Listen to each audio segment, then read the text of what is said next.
When the Bills host their first playoff game in 25 years, they'll have some fans in the stands for the first time all season.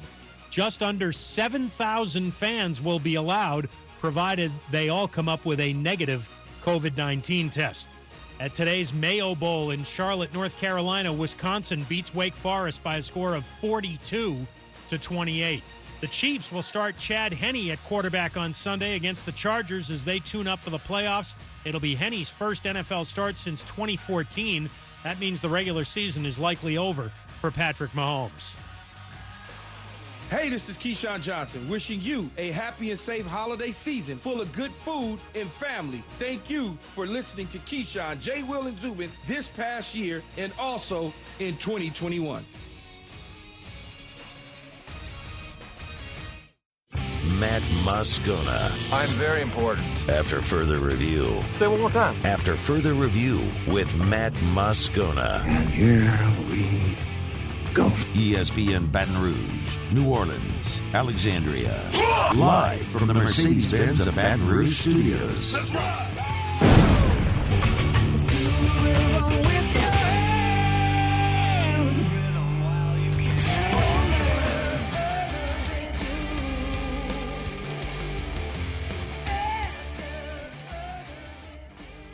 Good afternoon. I usually say good evening for the television show Sports 225, but since Matt Moscona is on a well-deserved Christmas holidays break, I'm Lee Feinswog with the Mad Dog, Ron Higgins, and we're in studio. And Mad Dog, good to see you. It's awesome. Within 15 seconds, you plugged your show. Well, that's awesome. Well, that was quick. I haven't even mentioned volleyballmag.com, volleyball magazine, so I haven't even gotten there yet. And you bring beer with you. Well, I have to, because I usually on Tuesdays with Matt, I do a beer of the week, and I begged out of yesterday because I knew I'd be here for 3 hours today. So at some point, I'll tell people about the beer of the week. And of course, since we're plugging, Ron Higgins, the dean of SEC sports writers and the editor of Tiger Rag, where you can read his stuff at tigerrag.com. It's free, it's cheap, and it's easy. Like both of us. Like both of us. Yeah, exactly. The first topic of conversation for us, once we get through the pleasantries, will be LSU basketball. LSU had a huge victory over Texas A&M last night, and the former LSU basketball coach, the greatest basketball coach in the history of Arkansas State, John Brady, will join us in just a little bit.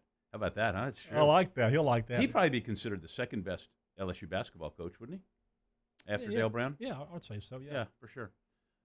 Huge victory for LSU. You know, he's beloved now. Because he went away. No, when he at the end, I mean, he and I joke about this all the time. So if he's listening, he knows. Guys, I know you've known him a long time. I've known him even longer, so I can get away with this. I told him when he came back, I said, when you left, you were kind of a jerk, but now you've been away a few years, you're beloved. He goes, yeah, isn't it great? Yeah, but he's a nicer guy too. And when I joked with him that he got visited by the ghosts of Christmas future. And he goes, I'm just not coaching anymore, And I believe that. But no, when it came to the basketball court and being a tactician, there are few people who are ever a better basketball coach than John Brady. They told me that they'd be giving me thumbs up every time. Did you guys call Brady yet? Oh, he's there waiting for us. Oh, well, we can't keep a dignitary like John Brady waiting. John, you there? Yeah, it's like Joe Dean said. This is me you're talking to. I mean, I don't know. He's waiting on. Oh, well, Well, LSU won last night. Texas A&M was a team picked to finish 11th in the conference, and so the barometer there is kind of tough to see. But nonetheless, a lopsided victory where LSU did a lot of things well. And the thing that you told me we talked this morning was you were impressed with how they played defense for extended periods of time. Without fouling, I might add. And A&M needs easy baskets because of the way their team is put together. I was a little shocked the way A&M approached the game. They shot 26 threes, almost half of their field goal attempts, and they're a poor three-point shooting team. So either A&M made a mistake in their approach or LSU did a nice job of taking away their interior and not letting them get in the paint.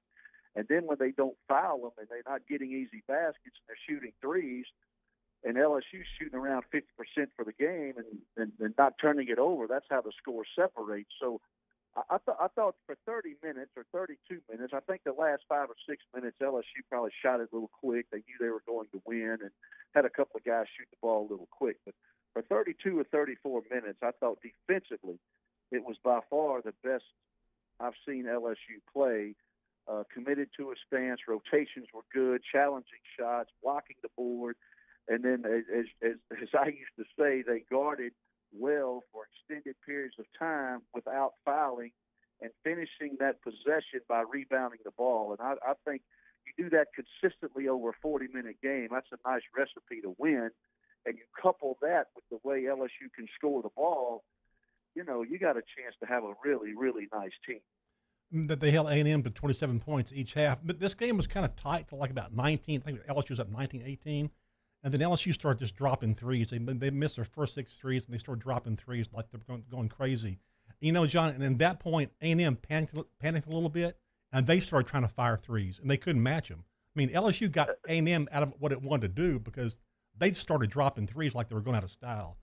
And that's – Well, Ron, go ahead. Ron, you're exactly right. I think LSU's that type of team. I think they can put a spurt together where all of a sudden they roll off 12 to 15 points, and if you try to match that by playing quick, like they're scoring it quick, I think it gets most teams in trouble because what I've seen in college basketball this year, teams are struggling to score for the most part. LSU is getting 80 when they fall out of bed, and other teams are struggling to get 70. So I think all that bodes well down the stretch for the Tigers.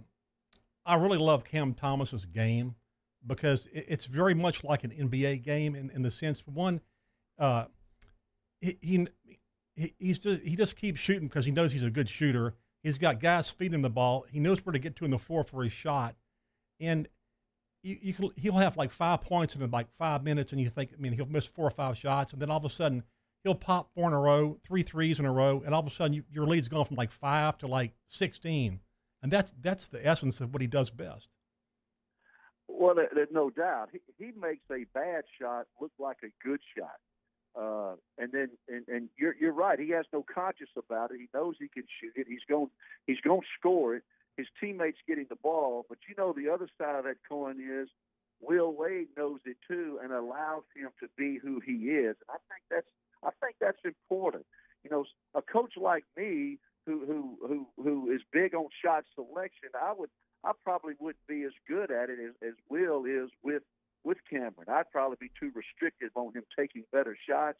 But Will's good like that. He understands his game.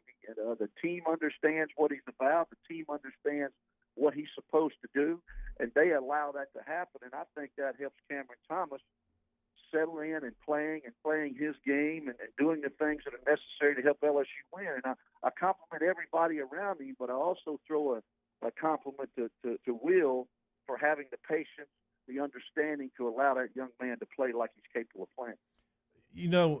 Last year, the most an LSU player shot the ball in the game was 17 times, and Cam's already shot it 21 times each in 3 games. It's going up. It's going up. But the whole thing is when he gets on a roll, and you've seen him do this already. Against St. Louis, he almost brought him back and won the game by himself. But like I said, his best value is if you're up by, in a 1 possession or 2 possession game, and like 2 minutes later, you're in double figure lead because of him. And that's what happens. And then the whole team catches fire. Well, I think that is the luxury LSU has from an offensive standpoint. Cameron, he's going to score it in Cam, but then you've got Javonte's capable. Darius Day showed last night he could do it from time to time. Watford can score it. They've got 4 guys out there with Cam that can really shoot, score the ball. The young freshman Cook came off the bench and hit a 3. It's not like you put a guy out there that can't score it. So I think where some teams rely on, we got to have these 2 players or these 3 players get their 14, 15, and 18 points tonight because they have nowhere else to go. LSU's got other places to go. There's going to come a game when Cameron gets 8, 9, 10, possibly, maybe 12, but you're going to have Watford, you're going to have Smart, you're going to have Days, you're going to have somebody come off that bench that's going to take up that slack. And I think that's the luxury of the LSU team that separates them from some others that aren't capable of having that type of offensive production. Hey, John, I don't know if you're watching this on television by chance. You know, we're also, in addition to being on the radio, on Cox Sports Television, but they got a picture of you that you got hair, all right? So, and the last time you had hair, my hair wasn't quite this white. So we need a new picture of you doing radio from the side, sidelines for this. But hey, stats mean a lot to me when a game is played and I look at them afterwards, and I see things like LSU consistently this season has had a positive assist-to-turnover ratio, and last night really good, 16 assists, 10 turnovers, and 7 steals. That represents a lot of balance. The thing that also statistically that jumps out at me is that Thomas was 5 for 11 from three-point range, and Days was 3 for 6. But then you got Watford, who in my opinion probably shouldn't take any threes, was 0 for 3, and then Javonte Smart, who when he hits them, even though that's the funkiest looking three-point shot going, it goes in. But last night he's 0 for 5. How, as a coach, do you get those guys to try to figure, all right, we just don't have the three-point range tonight, and there's no reason for us to take it, or are you better off just letting them shoot through it always? Well, I think it goes down to the individual player. Now, I don't know. I don't have the sheet in front of me, but I don't know Trendon's overall 3-point percentage this year. But it hasn't been that bad. It's been better. I think he's a capable 3-point shooter once he takes good shots. He took 2 of those threes, though, the last 5 or 6 minutes of the game, too quickly, trying to get some baskets because he hadn't been able to score that particular game last night. But up until then, I thought the shots he was taking were pretty good. In Javonte's defense, he hadn't practiced in about a week because of the COVID protocol that they were under. He came back and had 1 good day of practice after 6 days off and played last night. So I'll give him a pass on that. But up until that point, I thought he'd really played well from the point guard position. And even last night, he made a couple of nice passes. And I think if the team stays unselfish and realizes this isn't my night, I've got 3 or 4 other guys out here that can do it and take up the slack. If they keep that unselfishness and knowing eventually it's going to come back to them, and they play within who their team is, collection of players who can all score, they share the ball, nobody gets envious of the other one, I think this team has an opportunity to be really special, because what I saw last night on the defensive end, they were really quite good. Yeah, John, for what it's worth, Watford is now 3 of 11 from three-point range, which means he was 3 for 8 last night. And, of course, that's not the strength of his game, but it certainly helps anytime a guy can step out and hit the 3. I mean, there's no doubt about that. I think occasionally when he takes a good shot, he can. I tell you what else he can do. I like him off the post, sensing where the double team's coming from. If not, he's very crafty about getting the ball in the goal within 6 feet. Then I like when defenses collapse on him, he's a very good passer out of the post. And I think Will's putting him in the post from time to time. I think they're going to need him in the post against certain teams in the league. You know, John, I thought last night that his ankle was still bothering him from Saturday. I mean, he just didn't look the same. I mean, the explosiveness wasn't there. It didn't look comfortable to him. That was me personally. I just thought he didn't look right. And as far as Javonte, you said he was rusty. I mean, and for the most part, he realized the whole game his first shot of the night was an air ball in the first possession. And one thing about Javonte this year he does really well is he knows now when to give his team what they need at that point, which means if he's hitting a 3-point shot, the people are going to feed him. And like you said about this team, the one thing about this team is great is when somebody's hot, he gets fed, no matter who it is. Well, they need to keep doing that. And I watched Javonte late in that game, and when he came out of the game, he checked out of the game. LSU knew they were going to win it.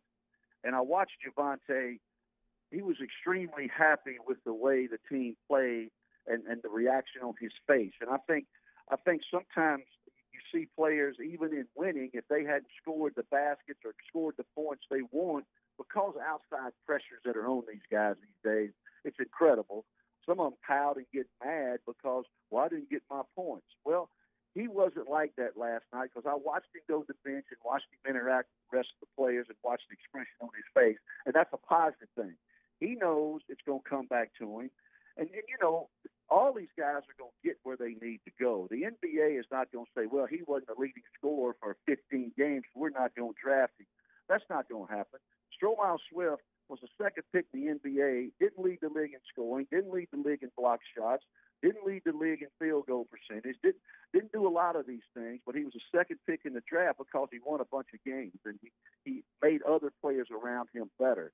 So I think there's a whole lot of things going on, and the pressures that some of these young guys have from family, friends, girlfriends, or whatever, social media adding extra pressure on them to perform, sometimes it can interfere with the unselfishness of the team because they think about themselves. If this team can stay together and be unselfish with one another, trust one another, and trust Coach Wade and the coaching staff, they've got a chance now, I think, in my humble opinion, to be really special. All right. Well, first thing is you don't have humble opinions, and that's one of the things I like about you. But you know, you don't give yourself enough credit for the development of Stromile Swift. But for those of you who don't remember him, look it up. Hey, we'll get you out of here on this since you're talking about unselfish. They have two pieces that I think are real critical, and they are unselfish guys. Mwani Wilkinson, and then the return finally of Charles Manning, who I was so impressed with so many aspects of his game and how he was a complimentary player and just made big plays, really good defensive player. And last night he had some nice numbers. Just your thoughts about those two guys. And I got to add Josh Leblanc in there too. I think all three of those guys are excellent offensive rebounders, as is Darius Days. You put those four guys together, you got a chance to get some offensive rebounds, which most of the time lends itself to easy baskets. Every team needs easy baskets. I think LeBlanc. I think those other two guys are great fifth players for the other four players that need to shoot the ball and will shoot the ball and carry the team from a scoring standpoint. That fifth guy Will puts in there is going to be the guy he thinks has the best defensive matchup for that particular team, and it gives him some flexibility. And it seems to me those three guys that play that fifth spot on the team in terms of scoring and shot selection and you know, where shots rank, they're the fifth on the team. They know it, but they do other things really well: offensive rebounds, defend, deflection, steals, and this team needs that guy in the game. And I think Coach Wade recognizes that, and he's got three really good guys who can fill that particular role. Well, we're wrapping up with former Samford, LSU, and Arkansas State basketball coach John Brady. He's coached everywhere. Everywhere. He's been everywhere. John, we really appreciate it because, you know, me and Mad Dog here, Ron Higgins, hanging out and doing radio, you know, it's a different thing for us. Anyway, LSU goes to Florida Saturday and then is home against Georgia. And maybe the next two games, based on the competition, will tell us a little bit more about this LSU basketball team, at least against better teams. Well, maybe so, but I think Florida, with what they've been through, you know, their best player, first-team All-League guy, and had the unfortunate collapse on the floor, he's not going to play. I don't think Florida's played a game since December the 1st. They played Vanderbilt maybe tonight or tomorrow or something before they play us, and that's on the road. So they'll have a game under them, but I think they're shaking a little bit. It's a great opportunity for LSU to go on the road and beat what people perceive to be a good team. And Georgia comes in here, and I don't really think Georgia is going to be a threat to beat anybody that can finish in the top four in the league. So LSU's got a great opportunity here to get out front and do some positive things in the league. And I'd rather be chased than chasing someone else. And LSU, with the way the schedule is early, has an opportunity to do that. And I've got a sneaking hunch that they're going to meet the challenge and close these next two games out because of the way they played last night and what I saw in that team on the defensive end. Good deal. John, hey, thanks for joining us. Appreciate it. You have a happy new year and enjoy a little bit of a break. Look forward to hearing you Saturday when LSU plays at Florida. Take care, huh? Okay, you too, guys. See ya. And happy New Year to y'all as well. Thanks. All right, that was John Brady. I'm Lee Feinswog. We're filling in this week. All sorts of people filling in. Ron Higgins was here on Monday. Yesterday, did I see Duncan? No, I saw him as a guest. Yeah, Larry Holder. Yeah, Larry Holder from. So you're in the Moscona seat. Yeah. So what you have to say is, because his high school won the state championship. No. Yeah. And on that, I will tell you, we're going to take a break. We'll be back. We're going to chit-chat a little bit. At the bottom of the hour, Steve Berkowitz, who covers finances for USA Today, is going to join us. I'm Lee Feinswog. He's Ron Higgins. And Swag and Dog. we've been talking Mad Dog and Swag for a long time. This is AFR. AFR. If you haven't done it yet, call River City's 1 Hour Air.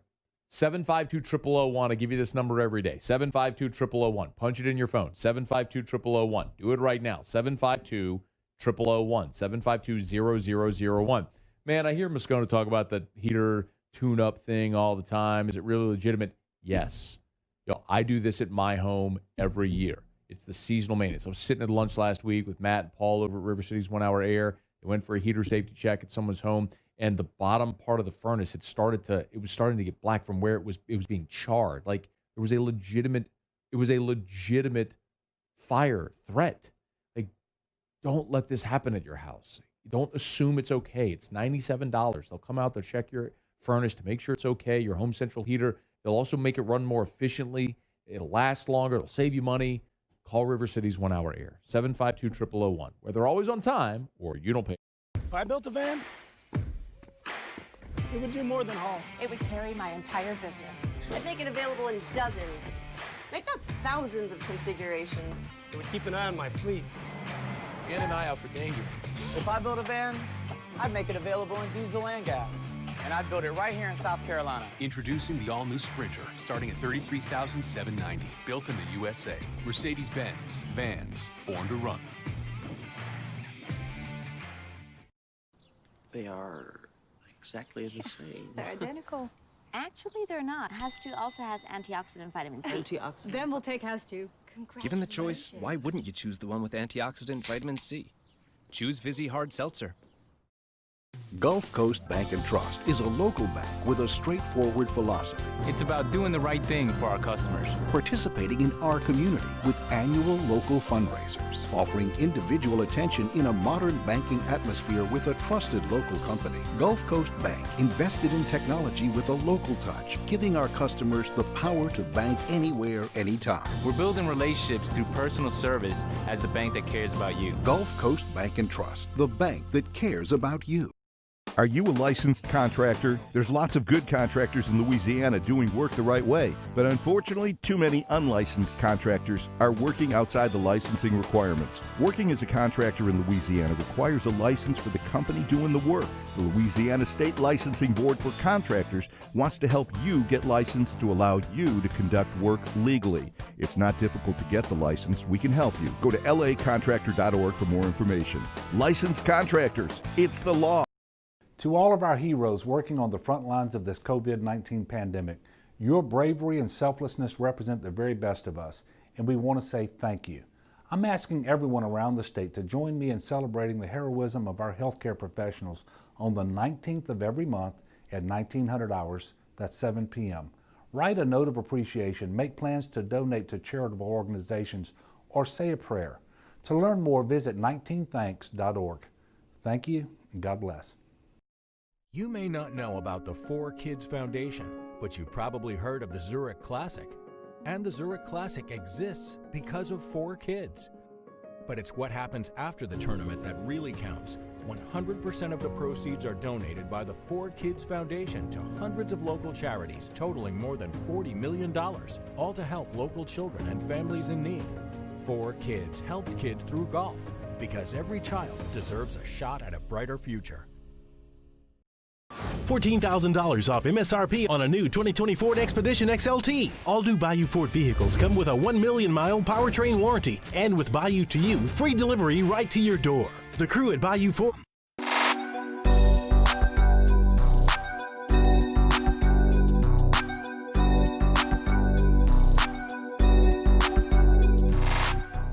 After further review with Matt Moscona, ESPN Baton Rouge, New Orleans, Alexandria. Presented by Plucker's Wing Bar. Open till midnight or later every night of the week, where every Monday is all-you-can-eat wings. Plucker's Wing Bar. If you don't like our wings, we'll give you the bird. We're back. I'm Lee Feinswog. He's the Mad Dog Ron Higgins, the editor of Tiger Rag, the dean of SEC Sports Writers.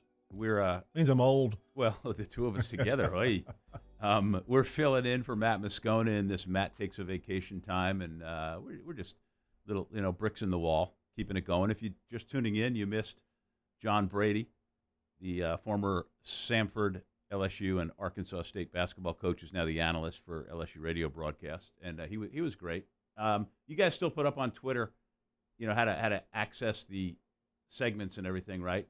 So 104.5 ESPN, you can go there and listen to the Brady thing later. And coming up, just past the bottom of the hour, Steve Berkowitz from USA Today. He covers finances concerning the NCAA and things like coordinators making $2 million a year. Ron Higgins and Tiger Rag just recently had that. Well, we're going to have our issues come up in January. I'm going through all the numbers now. It hasn't come out yet. Oh, huh? yeah. It's interesting. It really is, some of the stuff. That's, you go through basically the LSU athletic department and what they make, right? Yeah, I go through all that, and I look at all their budgets and how much they spent and stuff like that. So it's been pretty interesting. When you take last year's salary of the LSU coaching staff, we're talking football now, for example. We're talking football. If you take the salary that everybody made and combined it, and then you divided it by the number of LSU football wins. Oh, I was going there, so I'm glad you did. Per win, in the 2020, LSU paid $2,862,426.60. So, but how about this year? I mean, well, you don't. This is for this year. For 2020. Yeah, this for 2020. For 5 victories. Yeah, for 5 victories, $2.86 million basically. So I assume last year when LSU won considerably more games, the cost per victory went down. And because they gave. They approved these during as COVID was starting, so they knew. I mean, I think it was April. They gave raises to like 5 assistant coaches. At least 5 or 6 assistant coaches, and then they went and paid, Pelini a boatload of money to somebody who basically nobody was beating down the door to get. Which is, so it's fascinating. You pay for your sins. You're going to hand them $5.2 million to walk out the door after a year, and people always say, "Where do you get that money from?" They'll find the money. There's always some guy out there like whose hobby is to, finance football programs. Every school's got 1 or 2 of those guys. LSU's got some like that, and they'll find some money to give Bo $5.2 million. Let me ask you this: if somebody said, "Lee, I'm going to give you $5.2 million for your business," I mean, how quick would you sign that? Can you say Vapor Trail? Yeah, I mean, if they told me 5.2, they said, "Ron, we're buying you out for $5.2 million. We need you gone," and by the end of the day, I'll be like, "How about by the end of this minute?" It's funny with Volleyball Magazine, volleyballmag.com. Because I did give you the Tiger Rag plug. Yeah. We got bought last year, and it was an interesting negotiation, and it was way cool because somebody, rewarding you for your efforts and paying you for the entity, and then oddly enough, we bought it back halfway through the deal, and it worked out really well. And, if ESPN came to me and said, "Hey, we really want that," it would be like the answer to your question because they would probably be honing up. They wouldn't be given $5.2 million. Yeah. But, You couldn't buy me out quick enough. But, yeah, I mean, LSU's probably got about, I don't know, $7 million worth of buyouts from these coaches they're getting rid of. So did the Les Miles buyout carry over, even though he has a salary from Kansas, but it's the buyout minus the salary and what's remaining you still give guys as a rule, right? He may be done by now. I'm going to go back and look at that. Yeah. He may be done. But your friend Steve, I mean, they do such unbelievable work. I mean, it's looking up the head coaches and assistant coaches. I was going through those lists today. That's a ton of work. I'm sure he has help, but still you have to know what to look for. And they do it's a great source to go to when you're trying to, LSU signed Pelini. He came in as the 3rd highest paid assistant coach in the nation. Right. And now, of course, he's been a head coach, and he hasn't had a great run as a head coach, but just the money he probably made at Nebraska sets a certain bar for him. And of course, he's got an agent. Nobody broke LSU's arm and made him have to pay him that much. No, they did. I mean, they did. And truthfully, Ron, you and I have talked about. We've talked about this on Sports 225. Which, by the way, we're at the bottom of the hour, so we've been on for half an hour. We'd be wrapping up Sports 225. I'd be done for the week. Here, I got another 2.5 hours that you people have to listen to. Those of you stuck in traffic, we apologize. Pace yourself. That's right. Yeah, I'm going to filibuster. Now, we got a break coming up real quick, and then we'll talk to Steve Berkowitz from USA Today. But you and I have talked, and I've been on this high horse since COVID started, and athletic budgets were just getting slammed and cut and sliced and diced, and coaches were having to take pay cuts, and athletic department people were being furloughed or fired. And it happened in sports organizations, whether it's Olympic Committee, and national governing bodies, or universities, sports information departments being eliminated, and on and on. And I keep hoping that there'll be some kind of reevaluation of the relationship between academia and athletics. And I foolishly keep hoping that maybe that'll happen. Then maybe a president will go, no, Joe Jones, we're not hiring you for $5 million to coach our football team. We're going to take, Steve Smith, and we're going to give him $3 million, and he's just as good a coach as you are, and that's the way we're going. And maybe I'm just naive, I know, but you been smoking weed for doing here? That's I love the, as Dale would say, right, you're chasing windmills. You're chasing windmills. Don Quixote Feinswog here on behalf of right. Matt Moscona. All right, we got to take a break. When we get back, we'll talk to Steve Berkowitz. He covers the business and the finances of the NCAA and stuff like that. He's not only my dear longtime friend, but one of the hardest working men in all of journalism. Ron Higgins, the editor of Tiger Rag, on the other side of the microphone. I'm Lee Feinswog. We're filling in for Matt Moscona here on AFR. AFR. If you need dinner plans tonight, Ichiban, always a great option. Essen near Perkins, you know where they are. A little setback from the road. You see the arched entryway, the metal Japanese tree sculpture. It is magnificent. Dine in, carry out, or curbside takeaway. If you're still not ready to eat out at a restaurant, okay, they have curbside takeaway. You place your order online or call ahead. When you pull up, you call the number on the parking spot. They'll bring the order out to you right there. Essen near Perkins, conveniently located in the middle of Baton Rouge. So no matter where you are in Baton Rouge, you can get there quickly. That is Ichiban. And from our friends at Ichiban, their newest concept is Bo-Ru Ramen in Electric Depot on Government Street. This is authentic Japanese ramen. Y'all, don't think about that 50-cent ramen in a bag you used to get when you were in college. Every noodle, handmade at Bo-Ru. The broth takes 30 hours. This is an authentic Japanese experience. Bo-Ru ramen.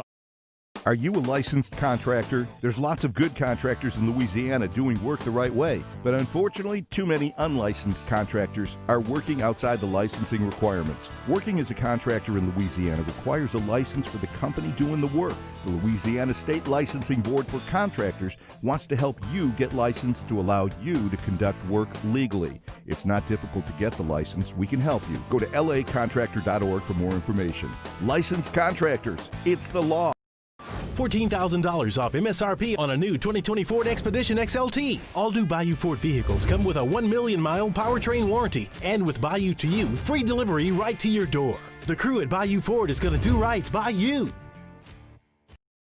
Gulf Coast Bank and Trust is a local bank with a straightforward philosophy. It's about doing the right thing for our customers. Participating in our community with annual local fundraisers, offering individual attention in a modern banking atmosphere with a trusted local company. Gulf Coast Bank invested in technology with a local touch, giving our customers the power to bank anywhere, anytime. We're building relationships through personal service as the bank that cares about you. Gulf Coast Bank and Trust, the bank that cares about you. At All-Star Toyota, you get it all. If you're in the market for an all-new Toyota vehicle, come see our friendly and knowledgeable sales team at All-Star Toyota.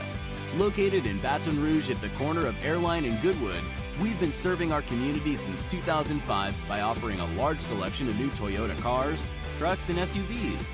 Get behind the wheel of your dream car and take a test drive at All-Star Toyota today. The winner is the dog with antioxidant vitamin C. Given the choice, why wouldn't you choose the one with antioxidant vitamin C? Choose Vizzy Hard Seltzer. This isn't just another day. It's so much more. Kelly's life was put on hold when her auctioneer primary care doctor discovered a rare blood disorder. Her doctor connected her to an auctioneer care team of cancer, heart, and kidney specialists. With multiple primary care locations around Baton Rouge, same-day appointments, and online scheduling, we're relentless about keeping you healthy. Auctioneer Baton Rouge, innovating healthcare for Kelly. If I built a van, it would do more than haul. It would carry my entire business. I'd make it available in dozens. Make that thousands of configurations. It would keep an eye on my fleet. And an eye out for danger. If I built a van, I'd make it available in diesel and gas. And I'd build it right here in South Carolina. Introducing the all-new Sprinter, starting at $33,790. Built in the USA. Mercedes-Benz. Vans. Born to run.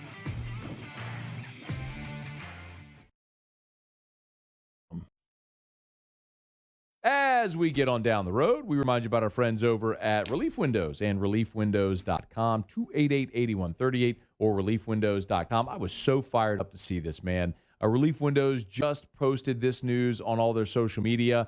They are relocating their headquarters. Upcoming move for Relief Windows. They just bought a giant showroom in Ascension Parish. So they are going to be able to have a much larger showroom than their present one on Pennywood. The bottom line is, man, they've outgrown it. I mean, it's gorgeous what it is, but the way Relief Windows has grown to be the leader in the industry in this city and all of our state, they need it. Really excited about it coming soon. The future home of the corporate office and showroom of Relief Windows there in Ascension Parish. Will tell you more. It's set to be opened around summer of 2021. Windows, doors, siding, you know where to go. It's Relief Windows. They are just the best. Windows, door, siding. Relief Windows and online at reliefwindows.com.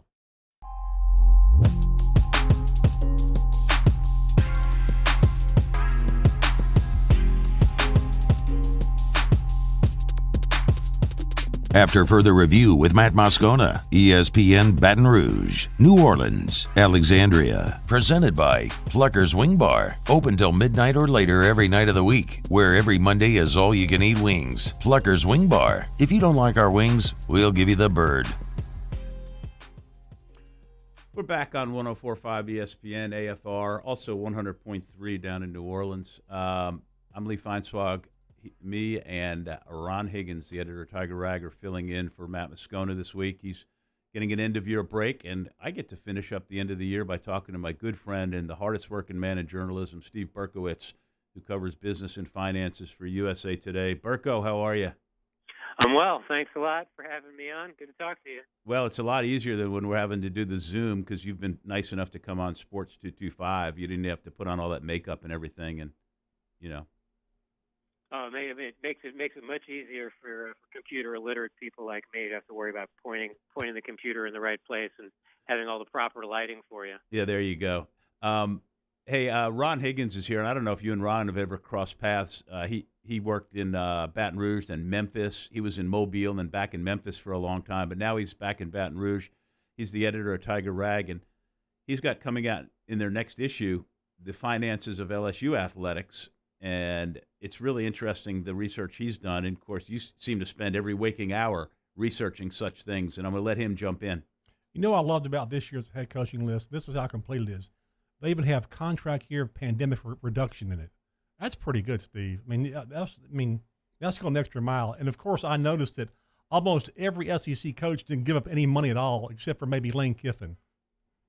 Yeah, although the way it's turning out, the coaches at LSU are participating in a pay reduction program that's beginning at the start of the year. Right. LSU didn't announce that until well after we had published these figures for the head coaches. So actually, when we published the figures for the assistant coaches, we took those figures into account. LSU probably announced it after they learned they need to do everything that they can to not to go on NCAA probation. So all the goodwill they're throwing out there, we're giving money back. You know, we're going to sponsor an orphan home, anything they can do to avoid probation. I mean, really. Well, I'm not sure that the pay reductions necessarily have to do with that. I think that has to do with just their own financial setup at the moment. And you know, so and this was applying again across the football team's coaches, and I'm not sure how it was being applied elsewhere around the department. But yeah, in fairness to the school, I mean, I'm not sure that really has anything to do with any of the NCAA investigation. It has everything to do with their cash flow and financial setup going forward. It's all about goodwill and perception. You know, if you throw that perception out there, you must be good people. Every year you do this, are you just kind of staggered that you keep seeing the numbers go up and up and up and up? At this point, not really. I mean, I think it's sort of become, that's sort of become as it's gone along, that just there's this inevitable upward pressure on these numbers, and it all it takes is for one other coach to get a little better deal, and it pushes schools to feel like they have to respond to that, and so that's what helps drive the numbers up higher. If you have one good year and then you let your name leak out there, and your agent can get you a ton more money and a longer contract. I think of Gus Malzahn comes to mind to me, but there's others. It happens almost every year, doesn't it? Sure. Yeah, no question. I mean, and you saw this year, even as schools were making financial moves related to the pandemic, they were rejiggering contracts for football head coaches, in ways that gave them more money or more years or, other kinds of adjustments. And, their schools are doing what they feel like they need to do to make their football team successful, including Auburn firing Gus Malzahn and being prepared to pay him a buyout that's in excess of $21 million. Hey, Berko, we got to take a break. I've completely screwed up the advertising clock here as we sub in. I'm Lee Feinswog. Ron Higgins is with me, the editor of Tiger Rag. We're talking to Steve Berkowitz, who covers the finances of the NCAA for USA Today. We got to take this break here on After Further Review, and we'll continue with Steve as soon as we get back. AFR. Look up at your roof, man. Does it look gross? When was the last time you had your roof inspected? High wind, heavy rain, hail, sleet, snow, maybe even. Probably not snow, unless that was the snow from 3 years ago. Premier South Roofing can take care of all of your roofing issues. If it's roof repairs, roof replacements, gutters, awnings, metal, slate, tile, they do it all at Premier South Roofing. They are A+ rated with the Better Business Bureau, Super Service Award from Angie's List, Torch Award for Ethics in Business. You know how you are going to be treated when you call Premier South Roofing. You know you can trust the company that you are calling when you call Premier South Roofing. PremierSouthLA.com. Find them online, PremierSouthLA.com. And they cover so much of South Louisiana. Baton Rouge, Lafayette, Lake Charles, and the North Shore, they can get to you. And they're online at PremierSouthLA.com. See pictures of their work. Learn more about the jobs that they do at Premier South Roofing and PremierSouthLA.com. Toyotathon is happening right now at Corval Toyota in Opelousas. Get into a 20 Camry for $297 a month. Come on down to Happy Town for Toyotathon. That's Corval Toyota in Opelousas, Happy Town, USA.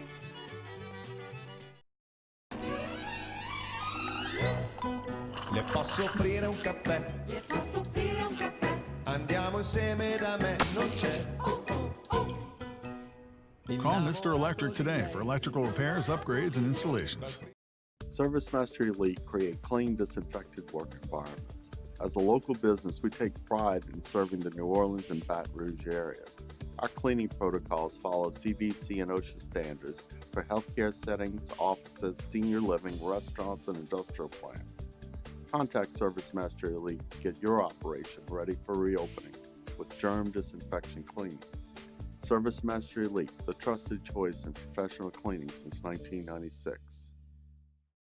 $14,000 off MSRP on a new 2020 Ford Expedition Xlt. All new Bayou Ford vehicles come with a 1 million mile powertrain warranty, and with Bayou to You, free delivery right to your door. The crew at Bayou Ford is going to do right by you. Gulf Coast Bank and Trust is giving our customers the power to bank anywhere, anytime during this challenging event. And we're right there with you. Our mobile banking app is a smart way to manage your money and time. Gulf Coast Bank and Trust, the bank that cares about you. Are you a licensed contractor? There's lots of good contractors in Louisiana doing work the right way, but unfortunately, too many unlicensed contractors are working outside the licensing requirements. Working as a contractor in Louisiana requires a license for the company doing the work. The Louisiana State Licensing Board for Contractors wants to help you get licensed to allow you to conduct work legally. It's not difficult to get the license. We can help you. Go to lacontractor.org for more information. Licensed contractors, it's the law. To all of our heroes working on the front lines of this COVID-19 pandemic, your bravery and selflessness represent the very best of us, and we want to say thank you. I'm asking everyone around the state to join me in celebrating the heroism of our healthcare professionals on the 19th of every month at 1900 hours, that's 7 p.m. Write a note of appreciation, make plans to donate to charitable organizations, or say a prayer. To learn more, visit 19thanks.org. Thank you, and God bless. If I built a van, it would do more than haul. It would carry my entire business. I'd make it available in dozens. Make that thousands of configurations. It would keep an eye on my fleet. And an eye out for danger. If I built a van, I'd make it available in diesel and gas. And I'd build it right here in South Carolina. Introducing the all-new Sprinter, starting at $33,790. Built in the USA. Mercedes-Benz.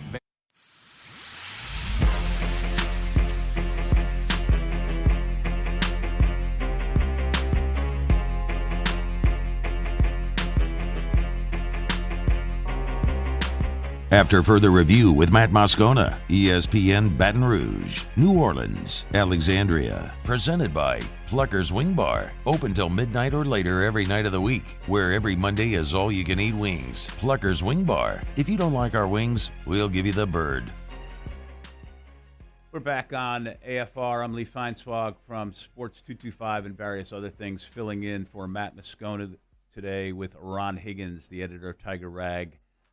We've got on the phone and continuing with Steve Berkowitz, who covers finances regarding the NCAA college athletics from USA Today.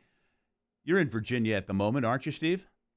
Yes, I am. There you go. The Berkowitz Palatial Estates in suburban Washington, D.C. Where did we leave off, Mad Dog? Well, I guess I want to ask Steve this. Will this past year, what's happened financially with college sports, will that even slow it down at all in the future? Or do you feel like it'll pick right back up eventually and just go back to spending a ton of cash? I think it'll probably go back to the way it was, assuming that revenues return to what they were. Within the SEC, obviously, with the new television agreement that they've just reached, there's going to be a substantial increase in revenue for the athletics programs, and I think that's going to drive spending further. I mean, athletics departments have generally seemed to operate under, they spend what they bring in, and, so if there's more coming in, they'll spend more. Now, there may be some more attention paid to building up rainy day funds in the future with an eye towards what has happened during the pandemic. But, I think if you see an increase in TV revenue and everything else goes back to the way it was, where you have people come into the games and everything else, then things will go back, I think, to the way they were. The question is how long all of that will take. Yeah, I mean, I got to tell you, covering college football this year hasn't been fun at all. It's just been really strange going to stadiums that are empty. It just, I don't know, it just didn't have the same feel and the same excitement. And you watch the game, you're like, you could have been at home on TV watching, get the same feeling. It was really strange. I mean, when you watch it on TV, did you do the same thing? Yeah, absolutely. And it's weird still in the NFL games that are continuing, and you look around and there's just nobody in the seats. It's unusual. Steve, what was the first year you compiled the USA Today? How much they make lists? We started doing this for the football head coaches in 2006. So 14 years ago. Besides the obvious big increases in salaries, anything else that's jumped out at you, trends and things over that time? I think, obviously the size of the buyouts has increased, and what's ended up happening, obviously, the buyouts track with the increase in compensation. But what's happened over time is that coaches have gotten, longer contracts and have been able to get more of their contracts guaranteed. So you're seeing that, and I think that's been another area that has been pretty eye-opening for people to see, and how that's tracked. And the same thing with assistant coaches. We started looking at assistant coach contract salaries in 2009, and at that time there were not very many assistant coaches who had multi-year contracts, and now you have multi-year contracts are pretty routine, and you have assistant coaches who are making over $2 million. You have this year, I think it's either 2 or 3 who are making $2.5 million, and so the buyouts associated with those deals are obviously much larger as well. 20 years ago, when Nick Saban came to LSU, I think his first contract was $1.2 million. Yep. Right now, you have 22 assistant coaches make over. Sorry, let me say 27 assistant coaches who make over $1 million a year. That's unreal. Yeah, I mean the numbers like that have grown pretty quickly. So yeah. Hey, do you blame the buyouts on good sports agents, bad athletic directors, meddling presidents, all of the above? I'm not sure that it's necessarily like good and bad or competent or incompetent or anything like that. I mean, a lot of this has to do with the emotion of these arrangements and the school's desire to get a particular guy and sort of so-called win the press conference and all that kind of jazz. And so it becomes a question of leverage and who has the leverage and who doesn't and how that works. I mean, this is how you end up with Jimbo Fisher with the contract that he has that was paying him $7.5 million a year and was not only fully guaranteed to be paid if he gets terminated without cause. It also has an arrangement under which if Fisher were to leave Texas A&M, he would owe the school nothing.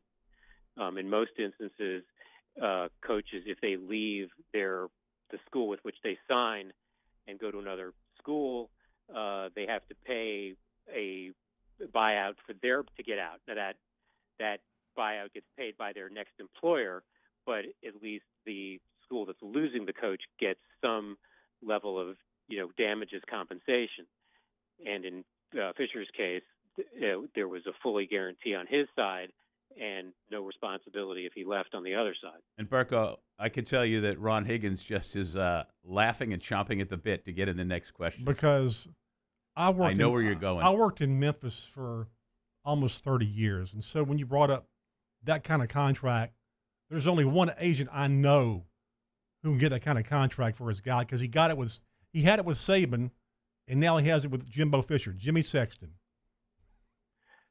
Yeah, I mean, and there's, and obviously Jimmy Sexton and his shop represents a lot of the top paid coaches around the country. They have most of the coaches in the SEC at this point. And, obviously he has been a very effective advocate for his guys, but he also represents a lot of the more successful coaches. So, I mean, that stuff goes hand in hand. It's crazy that Jimmy probably never intended to be an agent, but he was at Tennessee. He befriended Reggie White and became Reggie's agent, and then kind of blew up from there. So now he's the biggest guy out there. I mean, if you want to get a college coach, most of the time you got to go through Jimmy Sexton, especially in the SEC. Well, hey, Steve Berkowitz from USA Today, thanks for hanging out with us, adding some insight to this mind-boggling financial situation with coaches. You guys have a great rest of the holiday season and a Happy New Year. Yeah, you guys the same. Thanks a lot. Okay, thanks, Steve. It's interesting. He talked about the contract that Jimbo Fisher has. And, of course, correct me if I'm wrong, Jimbo Fisher was hired by LSU athletic director Scott Woodward. He was the athletic director at Texas A&M. Correct. Who also hired the basketball coach who came here last night. Correct. Buzz Williams. Thank you. Just blanking out on it. You want to say Buzz Peterson, didn't you? Yeah, Michael Jordan's roommate at North Carolina. No, he had a little coaching career there for a while. Yeah. So and Scott Woodward over the course of however long he's the athletic director at LSU. I mean, he's very young in his tenure here and hasn't had to make big-time hires yet, but he will. Yeah, and he's got plenty of them to do. Plenty of them. I'm Lee Feinswog. I'm the host of the television show Sports 225 that you can see on Your View, Cox 4, and on these CST stations. And Ron Higgins is the editor of Tiger Rag. We're filling in this week for Matt Moscona, who is normally here from 3 to 6 on AFR. And we owe him. I mean, I owe him because he always comes on Sports 225. And then I come on the show on Tuesdays with him at 4:15. We talk a couple minutes of inane sports, and then I have a beer of the week, which I might add. I do have my beer of the week, but we'll probably save that for the 5 o'clock hour when we have the director of the college football playoffs coming on with us, Bill Hancock. But he needs to drink a lot this year. Oh, my gosh, wouldn't want that job. But coming up after the break, which we're just a few seconds away from, Mike Detillier, who knows all about the NFL and football guys and football stuff and football analyses and what they can do. Did I cover it? You broke it down nicely. There you go. All right, we will take this break on AFR. He's Ron Higgins. I'm Lee Feinswog, and we'll see you on the other side of 4 o'clock. AFR. Brought to you by GMFS Mortgage and GMFSmortgage.com. Changing lives since 1999. That's our friends at GMFS Mortgage and GMFSmortgage.com. We're talking about changing your life financially. And right now, because of the COVID crisis, the Fed has lowered interest rates to historic levels. Literally, they've never been this low. There are people who bought or built a home within the last year or two that have been able to refinance at a lower rate, lowering their monthly mortgage payment, lowering their interest rate, and lowering and saving thousands over the life of their mortgage. Think about that. All the interest that you'd pay over the life of your mortgage, if you can cut that number by thousands. Refinance, change your life today, GMFS Mortgage, GMFSmortgage.com. Home buy, refi, construction loans, they do it all at GMFS Mortgage. Online, GMFS. $14,000 off MSRP on a new 2020 Ford Expedition Xlt. All new Bayou Ford vehicles come with a 1 million mile powertrain warranty, and with Bayou to You, free delivery right to your door. The crew at Bayou Ford is going to do right by you. Gulf Coast Bank and Trust is a local bank with a straightforward philosophy. It's about doing the right thing for our customers. Participating in our community with annual local fundraisers. Offering individual attention in a modern banking atmosphere with a trusted local company. Gulf Coast Bank invested in technology with a local touch, giving our customers the power to bank anywhere, anytime. We're building relationships through personal service as the bank that cares about you. Gulf Coast Bank and Trust, the bank that cares about you. This is a house call. This is a follow-up appointment. This is a diabetes checkup. This isn't just more convenient care, it's more advanced care. This is innovating healthcare at Louisiana's #1 hospital, Ochsner. I've been doing business with Luba for 25 years. They're dependable, trustworthy. It's just the attention to detail with our clients. Our folks have years and years of experience. They're highly trained professionals. But many companies have that asset. What I'd like to think makes Luba a bit different is that we use those talents in a way that truly is dedicated to serving the needs of the folks who depend on us. Gulf Coast Office Products is a nationally recognized Savin office equipment dealer based right here in Louisiana. Over 100 employees strong, Gulf Coast has the boots on the ground to support all vertical markets, from education, engineering, legal, and finance. With the latest in office technology, from desktop to production segment units, Gulf Coast and Savin have the perfect fit for you. Call 225-756-2644. That's 756-2644 for Gulf Coast Office Products. If I built a van, it would do more than haul. It would carry my entire business. I'd make it available in dozens. Make that thousands of configurations. It would keep an eye on my fleet. And an eye out for danger.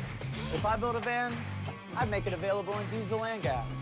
And I'd build it right here in South Carolina. Introducing the all-new Sprinter, starting at $33,790. Built in the USA. Mercedes-Benz. Vans. Born to run. Have you been issued a ticket for texting, speeding, or other traffic violations? Have you made a mistake? We all have. You're not a bad person. Call the law offices of O.C. Brown at 225-343-1111 or connect with us online at ocbrown.com. At All-Star Toyota, you get it all. If you're in the market for an all-new Toyota vehicle, come see Hand Injury Lawyers. This is SportsCenter. I'm Doug Brown. When Clemson meets Ohio State Friday at the Sugar Bowl, the Tigers won't have offensive coordinator Tony Elliott. He's in the COVID-19 protocol. Elliott's in his 6th season calling plays for the Tigers.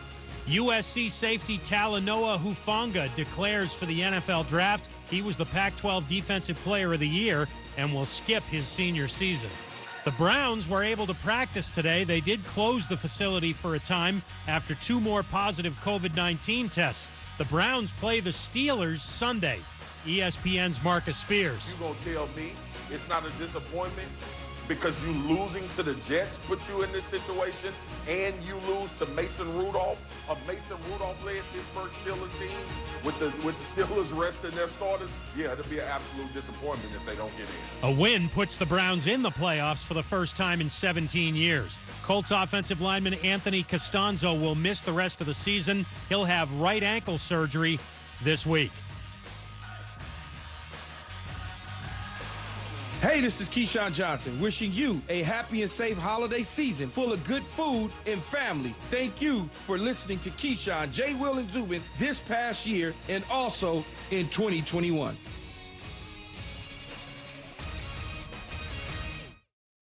Matt Moscona. I'm very important. After further review. Say it one more time. After further review with Matt Moscona. And here we go. ESPN Baton Rouge, New Orleans, Alexandria. Live from the Mercedes-Benz of Baton Rouge studios. That's right.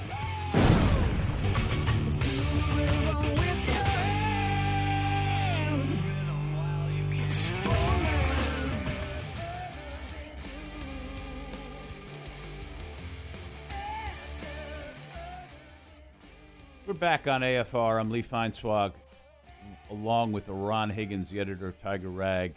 We are filling in today for Matt Moscona as this cast of subs gets him through the end of the year. This is also the last, after further review, of 2020, I believe. That's right, guys. No show tomorrow for New Year's Eve. So thank God, put this year behind us now. We're ringing it out.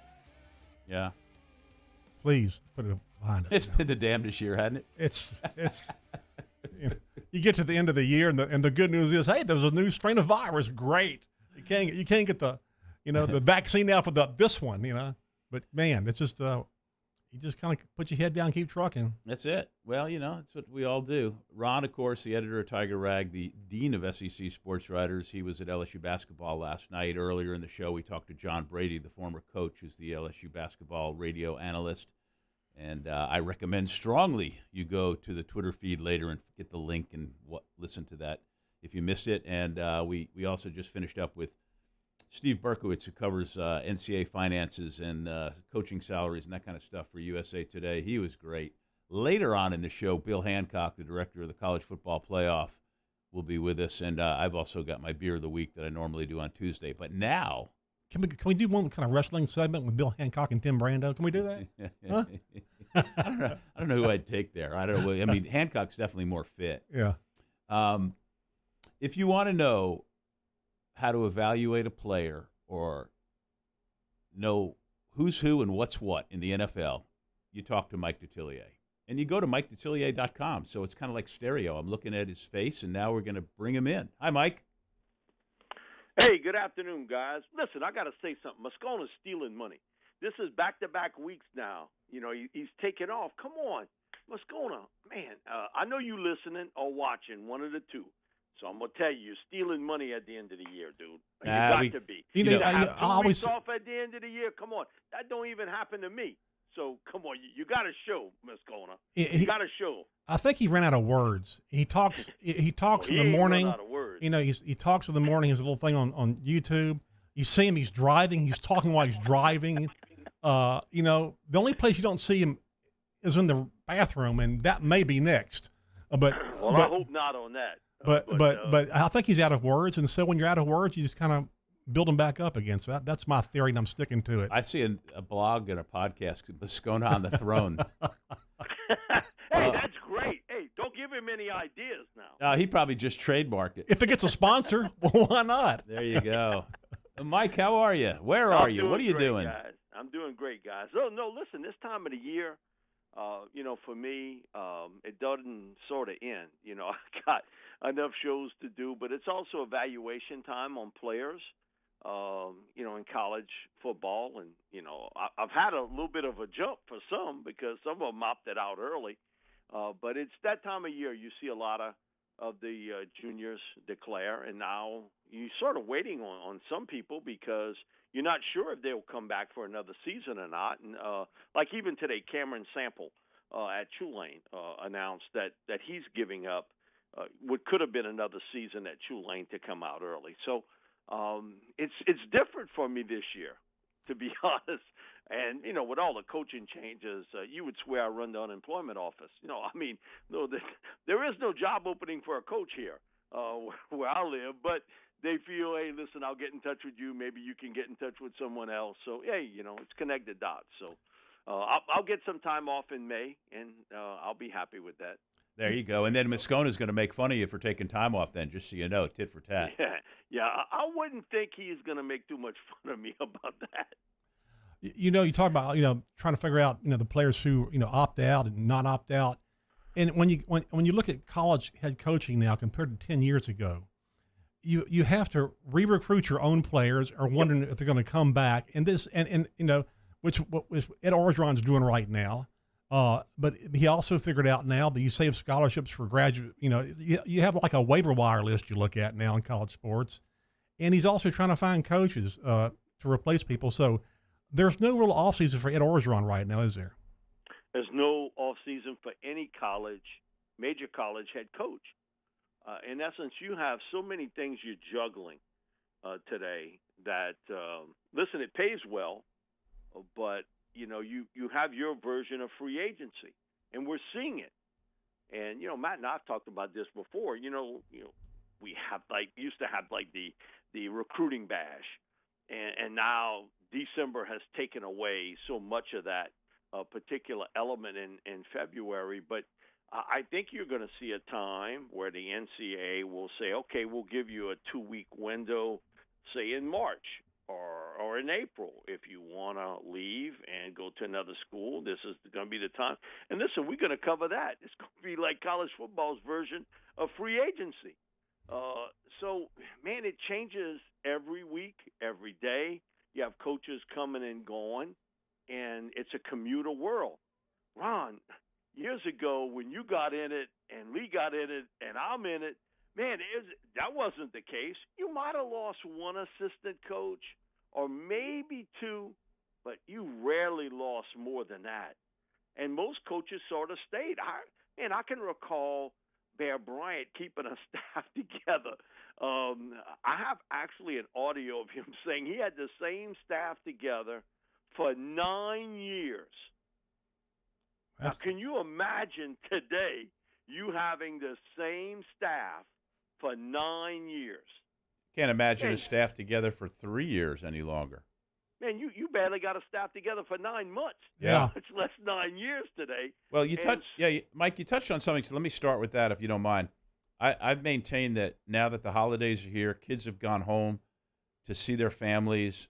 The combination of the weirdness of the semester, colleges closing down in essence at Thanksgiving, being as far as online for classes, and not just in football, but in every sport from top to bottom, especially in the fall sports, that the transfer portal is going to burst at the seams.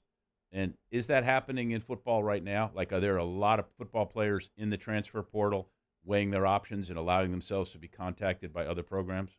You saw a lot of it late November, early December, and I think you will see a ton of it in January, where you're going to see it sort of burst at the seams again.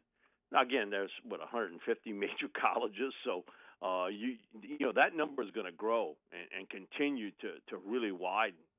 And, again, it's sort of free agency that particular player feels as though I can play. I know I can play somewhere else. So I'm looking for a spot where I can get right in and I can have an opportunity to start. No matter what anybody wants to say, every 17, 18-year-old young man that signs a scholarship, he thinks he's going to play as a freshman. Not all of them can. Some can, but not all. And it's the same way once you're there a year and you didn't get to play or getting to play much, you like, man, did I make the right decision here? I'm willing to move on. Years ago, guys, when we got in it, it was different. It was, I'll wait my turn. I'll wait my turn, and I'll be the third string left tackle, and I got two upperclassmen in front of me, and I'll play the last 2 years, as a junior and a senior. That ain't happening today. That's for sure. At the quarterback position. Right. Hey, Mike, hold that thought. We're visiting with Mike Detillier, the NFL analyst of both draft players, concepts, positions. I covered most of that, didn't I? Yeah, that's good. All right. I'm Lee Feinswog. He's Ron Higgins. We're filling in for Matt Moscona. When we get back, we got so much more to talk to Mike about in this busy NFL evaluation season, and of course, as the regular season comes to a close. I'm Lee Feinswog. He's Ron Higgins. It's AFR. AFR. Brought to you by Insurance Network of Louisiana. As we head toward 2021, people are going to have New Year's resolutions. Big part of your New Year's resolutions might be getting your financial house in order. A big part of that could very well be Insurance Network of Louisiana. We all have to have insurance. We all budget for it as well. You have your auto insurance, your homeowner's insurance. Remember, maybe it's a camp or a RV or a bike or something like that. We all have to pay our insurance, and too many of us are overpaying and or underinsured and don't know about it. Like, I was that for many years. I had the same coverage with State Farm that I had when I first started driving. Never knew I needed to increase my coverage because my liability went up. How would I know that? I'm not an insurance expert. Insurance Network of Louisiana shopped, increased my coverage, quadrupled my coverage, and saved me $1,600 a year. Stop overpaying to be underinsured. Call Insurance Network of Louisiana, 293-0450. Gulf Coast Bank and Trust is giving our customers the power to bank anywhere, anytime during this challenging event. And we're right there with you. Our mobile banking app is a smart way to manage your money and time.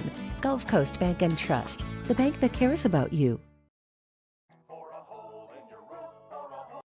Hello? What's up, B? What you doing? Chilling at the office working. You? Hanging at the job site. Chilling. Roof's up? Hey, Greg, roof up? Roof's up! Roof's up! Roof's up! Roof's up? Roof's up! Roof's up! Roof's up! Beautiful roof every single time. True. True. One thing you can always count on this time of year is Happy Honda Days at Richards Honda. With year-end clearance prices on every vehicle in stock. Save thousands on some of the best, most awarded vehicles on the road. And shop the way you feel comfortable. At the dealership or online with home delivery. So everyone can take advantage of Happy Honda Days. No wonder people call Richards Honda the smart choice. I-12 at Millerville Road and richardshonda.com.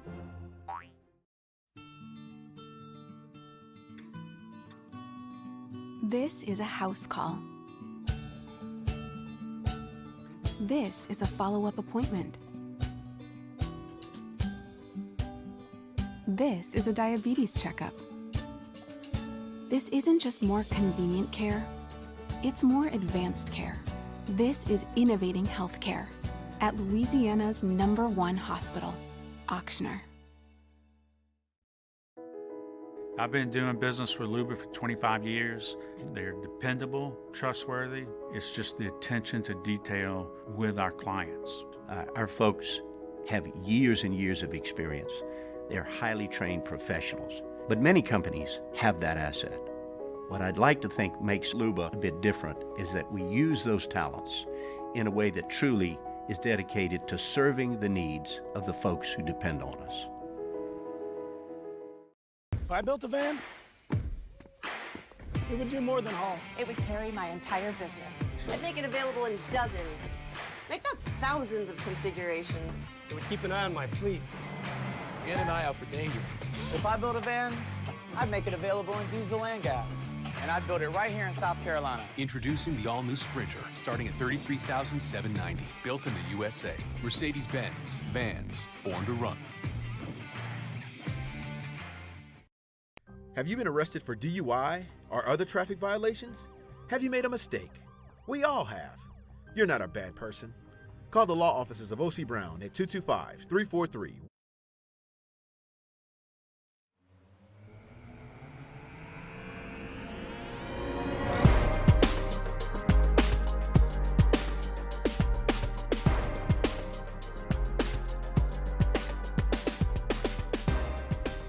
After further review with Matt Moscona, ESPN Baton Rouge, New Orleans, Alexandria. Presented by Plucker's Wing Bar. Open till midnight or later every night of the week, where every Monday is all-you-can-eat wings. Plucker's Wing Bar. If you don't like our wings, we'll give you the bird. Our weekly talk with Mike Detillier is brought to you by the one and only New Orleans original, Cesarac Rye Whiskey. All right, we're back on After Further Review. I'm Lee Feinswog.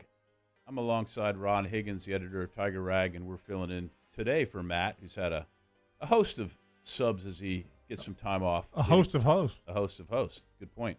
Leading into the end of the calendar year. This is the last AFR of 2020, and the first time I've ever come in studio and been the host, to the best of my knowledge.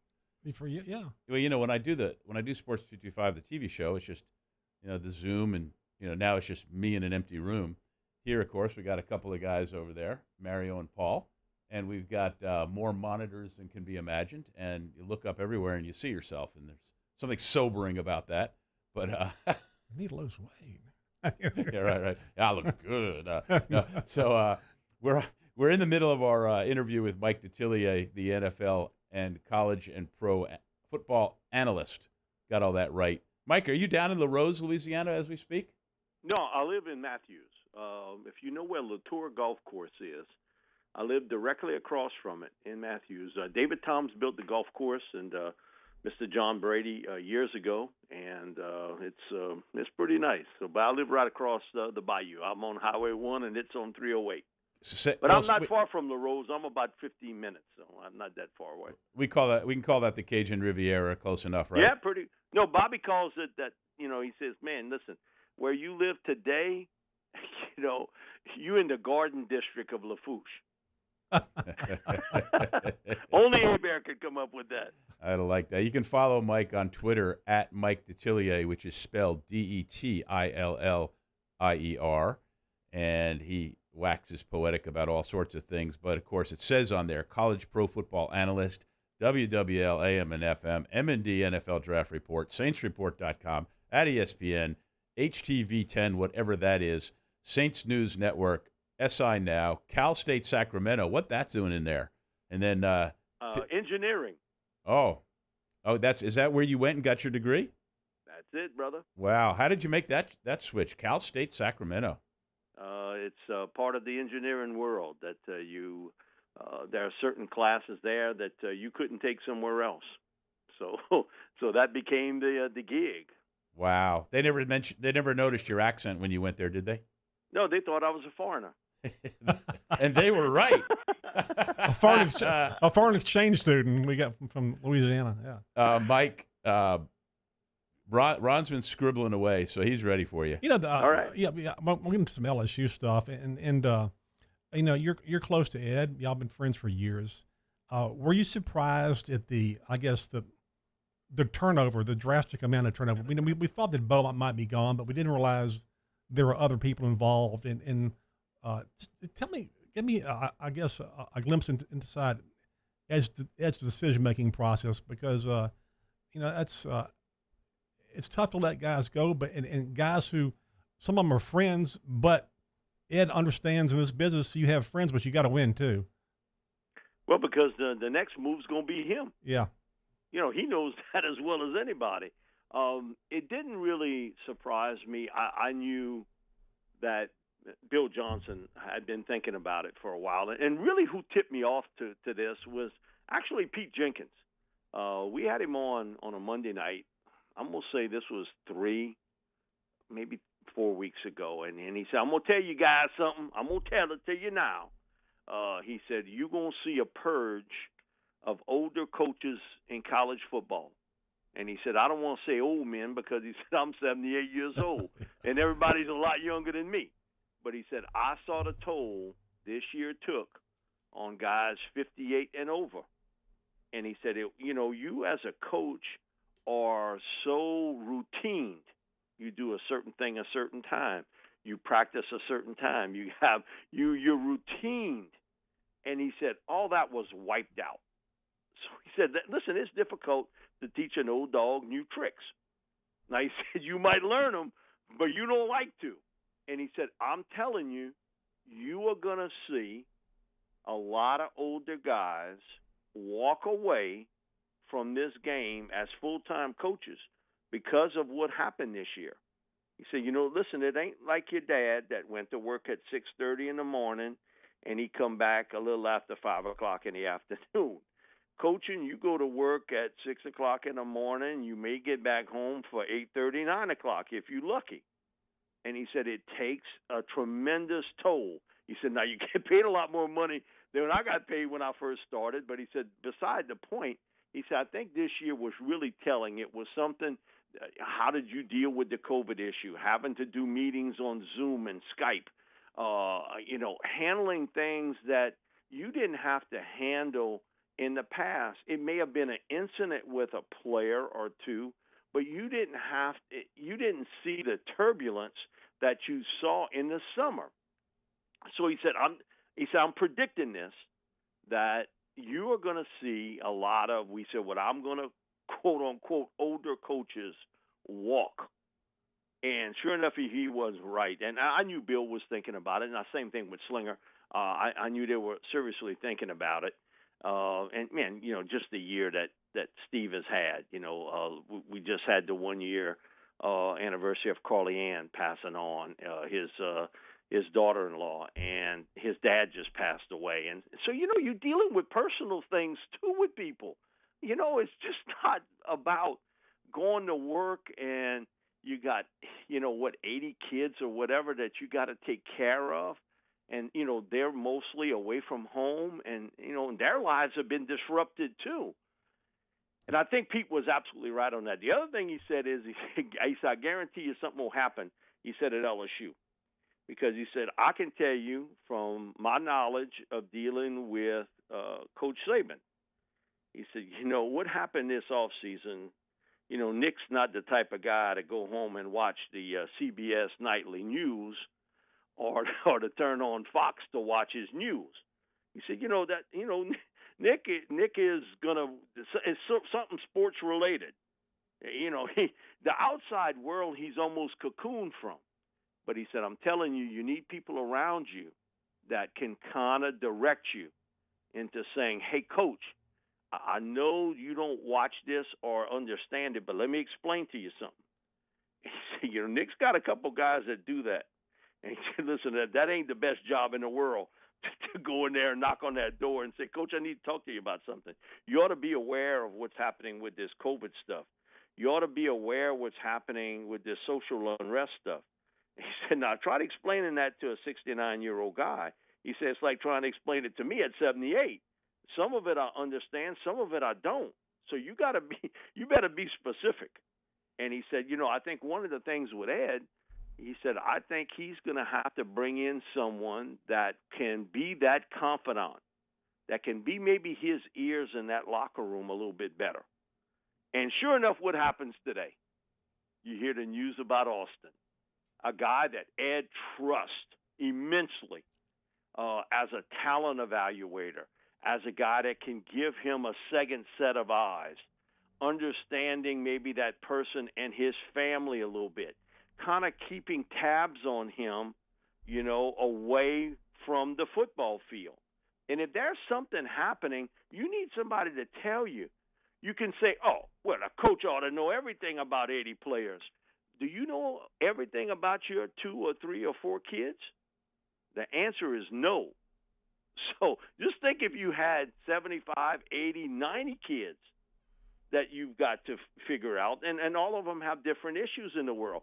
And he made that prediction, and it's actually on tape, that he said, watch if Ed doesn't hire somebody that can come in and be another set of eyes and sort of be the guy to tell him, hey, listen, coach, let me tell you what's happening in the real world. And you may not be fully abreast of it, but let me explain it to you. All right, really, Mike, I got to jump in there. because you didn't take a breath there for a long time. I got to reintroduce you that you're Mike DeCillier, the college and pro football analyst. I'm Lee Feinswog, and we're filling in this week, or today anyway, for Matt Moscona here on AFR. The other guy, Ron Higgins, the editor of Tiger Rag. But we got a break we got to hit, Mike, so we're going to pick up right there because I got a couple questions about all the stuff you just said, and it was insightful, and I don't know how you did it without taking a breath. We will be right back. Two grandkids give me a lot of practice doing that. There you go. We'll be right back on AFR. AFR. Okay, it is the final few days before Christmas. Run to Carriages in Bocage. If you have not yet gotten that gift for the guy on your list, maybe it's a dad or a brother or maybe a husband or a father, whatever it may be, an uncle. If you need that gift, get by Carriages in Bocage. Voted by you the best men's clothier in the Best of 225 awards. They've got the best selection, the best in-house tailor. They have a great selection not only of suits and sport coats and dress shirts and officially licensed LSU gear and quarter zips and pullovers and jackets, but they've also got accessories. They've got footwear. They've got belts and cufflinks, everything. And if you don't know what to get, just get a gift card. It's Carriages in Bocage. And maybe the best part, you don't have to worry about the lines at all the gigantic stores. Carriages in Bocage, locally owned and operated for more than 30 years. Take care of Dad this Christmas. Get by Carriages in Bocage or online at carriagesbr.com. Are you a licensed contractor? There's lots of good contractors in Louisiana doing work the right way, but unfortunately, too many unlicensed contractors are working outside the licensing requirements. Working as a contractor in Louisiana requires a license for the company doing the work. The Louisiana State Licensing Board for Contractors wants to help you get licensed to allow you to conduct work legally. It's not difficult to get the license. We can help you. Go to lacontractor.org for more information. Licensed contractors, it's the law. $14,000 off MSRP on a new 2020 Ford Expedition Xlt. All new Bayou Ford vehicles come with a 1 million mile powertrain warranty, and with Bayou to You, free delivery right to your door. The crew at Bayou Ford is going to do right by you. Gulf Coast Bank and Trust is a local bank with a straightforward philosophy. It's about doing the right thing for our customers. Participating in our community with annual local fundraisers. Offering individual attention in a modern banking atmosphere with a trusted local company. Gulf Coast Bank invested in technology with a local touch, giving our customers the power to bank anywhere, anytime. We're building relationships through personal service as the bank that cares about you. Gulf Coast Bank and Trust, the bank that cares about you. At All-Star Toyota, you get it all. If you're in the market for an all-new Toyota vehicle, come see our friendly and knowledgeable sales team at All-Star Toyota. Located in Baton Rouge at the corner of Airline and Goodwood, we've been serving our community since 2005 by offering a large selection of new Toyota cars, trucks, and SUVs. Get behind the wheel of your dream car and take a test drive at All-Star Toyota today. The winner is the dog with antioxidant vitamin C. Given the choice, why wouldn't you choose the one with antioxidant vitamin C? Choose Vizzy Hard Seltzer. This isn't just another day. It's so much more. Kelly's life was put on hold when her auctioneer primary care doctor discovered a rare blood disorder. Her doctor connected her to an auctioneer care team of cancer, heart, and kidney specialists. With multiple primary care locations around Baton Rouge, same-day appointments, and online scheduling, we're relentless about keeping you healthy. Auctioneer Baton Rouge, innovating healthcare for Kelly. If I built a van, it would do more than haul. It would carry my entire business. I'd make it available in dozens. Make that thousands of configurations. It would keep an eye on my fleet. And an eye out for danger. If I built a van, I'd make it available in diesel and gas. And I'd build it right here in South Carolina. Introducing the all-new Sprinter, starting at $33,790. Built in the USA. Mercedes-Benz. Vans. Born to run.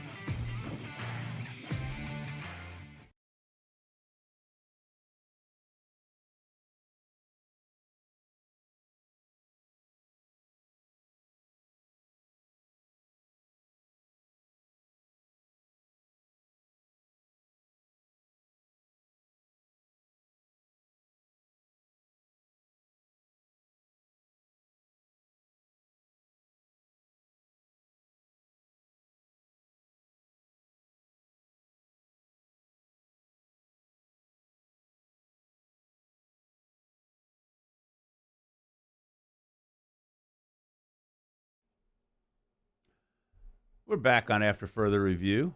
Ron Higgins is here. I'm Lee Feinswog. We're filling in for Matt Moscona on this last After Further Review of 2020. Ron, of course, the editor of Tiger Rag, who's covered LSU in the SEC for longer than almost anyone in sports journalism.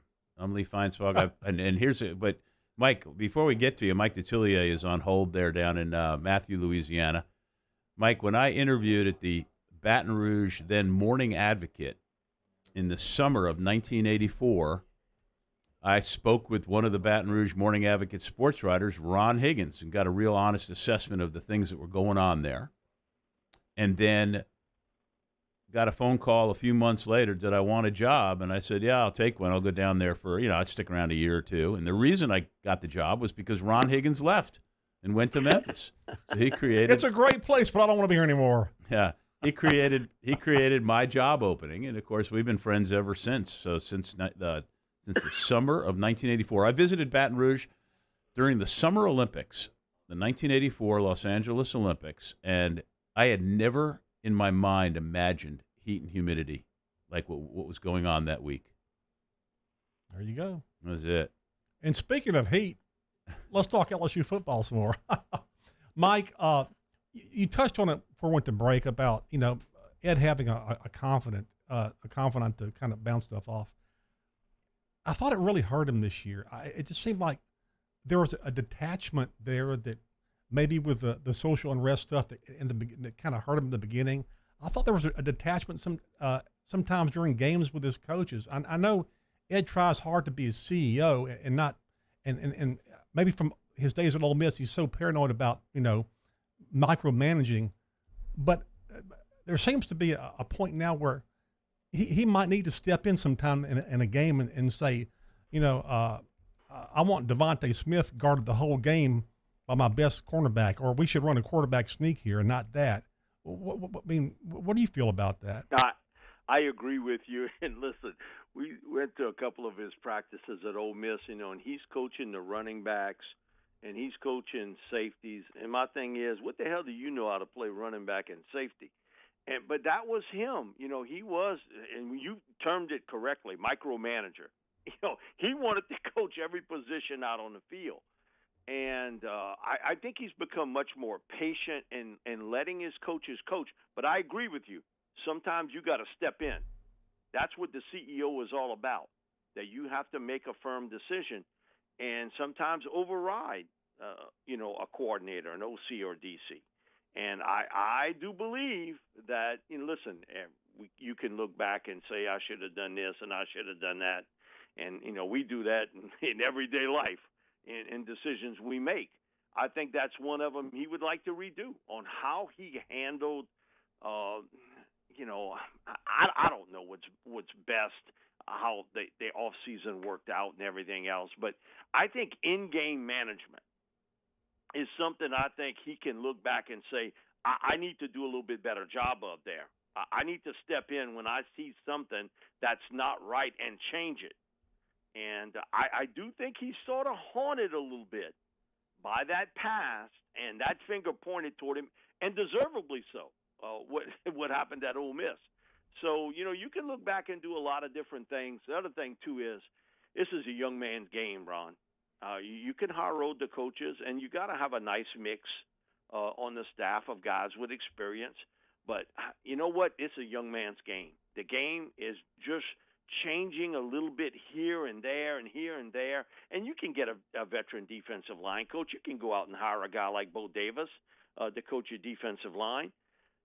But I think you need younger guys at that defensive coordinator position, younger guys at that offensive coordinator position, because the game is starting to change, just the nuances of it little by little. And you need a guy that maybe has been through a little bit of that, understands that, sees how it's working at different levels. And so it was a learning experience, and we talk all the time about, handling success in life. Everybody say, oh, you can understand how people are, how they deal with losses. No, we more used to dealing with things happen bad to us or maybe not happen right. Are we really used to handling success? There's a reason why 73% of Powerball winners are broke after 36 months. There is no book to go to. There's nobody to tell you how to handle $100 million or $80 million. You can say, well, I can do it. And then you got every moocher in town, passing the collection plate in front of your house. So I think that part of it, he has learned that he's got to handle the success part better. It's not next man up. It's not we're not going to blink. Okay, you didn't have that this year. You almost had to be harder on your team than you were the year before because those guys had not experienced the difficult losses and the difficult times that this unit had to experience to understand I'm tired of getting my teeth kicked in, And so I do think that part of the game of hiring assistants, getting a little younger, I think is going to be part of what he's going to do here at LSU. Last year when they won the national championship, I guess the chemistry was so good on the staff. I almost thought this year that, I'm not saying he took that for granted, but maybe Ed did, and it just kind of sat back and thought autopilot a little bit because last year was like, Ed basically will tell you, like a lot of times he just like watching because it was so flawless. The play calling was so good. And like, I'm not going to get in the way. I'm going to be a CEO. And I think this year, maybe let's say he thought it might happen again, but that could have been his viewpoint and sitting back a bit too much. I agree with you. And the other thing too is what happens bad in your life sometimes has a carryover. And maybe, I can't get into his head, but maybe he thought, man, if I'm getting involved with play calling here where I hadn't last year, I'm just going to mess this up and it's going to come together. Well, there came a time where you knew it wasn't going to get better. So I think he did step in. Now, it took quite some time into the season before I think he really jumped in with both feet to try to change some things that were happening there. And I think a lot of it having to do with him back on the field, coaching the defensive line. It just drove him up the wall to see all those big plays happening over and over and over again. And so, Ron, it was a terrible learning experience, but something I think all coaches go through. And you probably remember that there was a time, late 60s, that Bear Bryant and Alabama went through it. Yeah. Where people were saying, man, he done lost his touch. What he won 3 national championships. It should have really been a 4th. And, all of a sudden it wasn't working like it used to. And he changed. He went to the wishbone. He changed offensively. He did some things defensively that were different. But he got questioned about, did you lose your touch here as a coach? I think it happens to most. Now, it hasn't happened to Nick. But, that's why he's the greatest of all time. But he changed ahead of this. He's changed. He was ahead of the curve. When he realized that when Hugh Freeze first came in the league, Nick complained about how fast the offenses were and saying, this is, players are going to get hurt. They're going to get tired, fatigued. This is bad for the sport. And then he realized that's the way it's being played. So he went and hired Lane Kiffin. He changed. Absolutely. And so, he realized all his complaining was doing him no good, and he had to change. And now who's recruiting all these speed receivers and the flex tight ends and the passing quarterbacks? It's Saban. He changed. And so I think Lane had a lot to do with that. I think when you're going to write that book one day, or whoever will write that book on Saban will write that Lane coming to Alabama really jump-started the Tide program. Now, it was rolling, but he jump-started and took that offense not one next level over. He took it 2 levels over. And what he was able to do to convince him that's what we need to do here to win because everybody else is doing it. We can't just run the ball. And that was, I think, the downfall of Coach Miles. He just was hard-headed. He was not going to change. He had won with what he was going to do. And he wasn't going to move that mark a little bit. And the one thing I do give Ed is that he has done some changes in his own philosophy, especially on offense. Well, we've seen that with plenty of football coaches over the years, guys who say, no, we're doing it my way and we're not changing. If you're just tuning in, it's Mike Detillier, the NFL and college football analyst, joining us. I'm Lee Feinswog. Ron Higgins is here, too. He's the editor of Tiger Rag, and we're filling in today for the erstwhile Matt Moscona on this final after further review of 2020. We got to take this break, Mike. We'll have you back here for one final segment in this 4 o'clock hour. Don't go anywhere. This is AFR. AFR is brought to you by Shaw-Bills Tire and Auto Service. So my sister's in town. Do you know that? Yes, I did. She lives in Kansas. She does. She drove in for Thanksgiving. She, her husband, the 2 kids drove in from Kansas. Husband flew back to Kansas to work. Alicia and the kids stayed till Christmas. Morgan, my brother-in-law, is going to fly back for Christmas, and then they'll all drive back together. Got it. You better believe before they get on the road to Kansas with my godchild and my niece, bringing that thing to Shaw-Bills. Better. Taking care of that minivan. Tires are going to be adequately pressured, rotated. If we need an oil change, that's getting did. If they need new tires, that's getting did too. Yep. Shaw-Bills can do it all. Shaw-Bills Tire and Auto Service, ShawBillsTire.com to find the location nearest you. Bumper-to-bumper auto service and name brand tires at wholesale prices with 18 locations all around South Louisiana. Find the location nearest you at ShawBillsTire.com. Shaw-Bills, where we keep you rolling. AFR. Okay, y'all, it is the most wonderful time of year. It is college football bowl season, and this has been a disjointed mess of a year, but by golly, they cannot take away bowl season from us, and the best place to watch all of your bowl action is at Pluckers. Nicholson, just south of campus, Bluebonnet right in front of the Mall of Louisiana. Dine in or carry out. Watch every single college football bowl game. Oh, by the way, you've also got NFL playoffs creeping upon us. You know where to be. That is at Pluckers. And if you need a great gift for anybody, Pluckers gift cards are an awesome option. It's a great stocking stuffer. It's great for a holiday gift exchange. Look, everybody eats food, so get them a Pluckers gift card. Nicholson, just south of campus. Bluebonnet right in front of the Mall of Louisiana. Award-winning jumbo chicken wings, ice-cold draft beer, full-service bar, sports on TV. It's Pluckers, where if you don't like our wings, we'll give you the bird.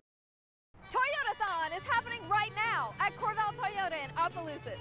Get into a 20 Camry for $297 a month. Come on down to Happy Town for Toyotathon. That's Corval Toyota in Opelousas, Happy Town, USA.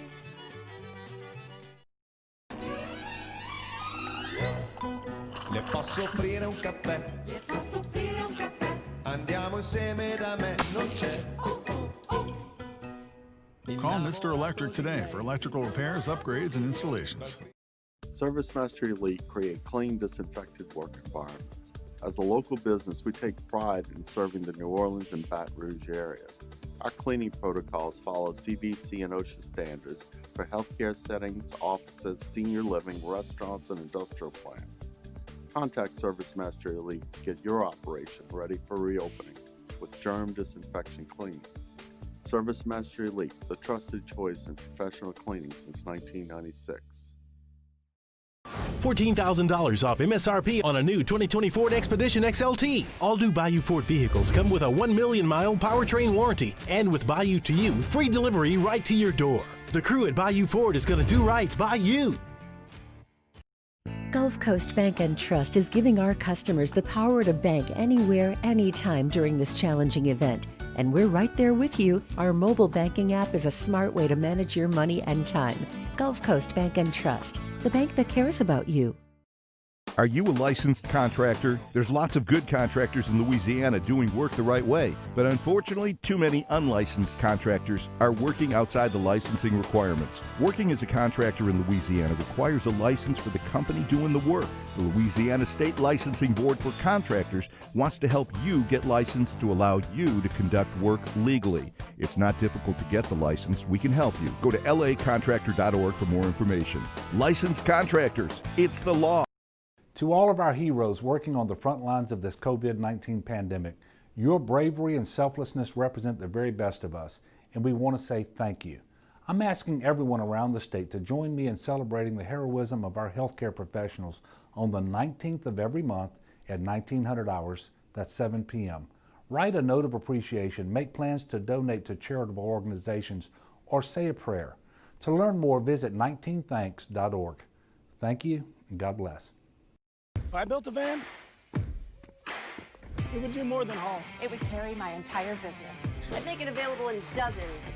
Make that thousands of configurations. It would keep an eye on my fleet.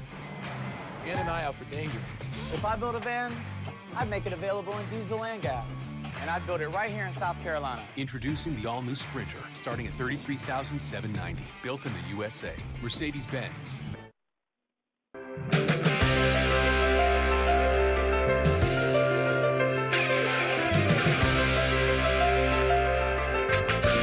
After further review with Matt Moscona, ESPN Baton Rouge, New Orleans, Alexandria. Presented by Plucker's Wing Bar. Open till midnight or later every night of the week.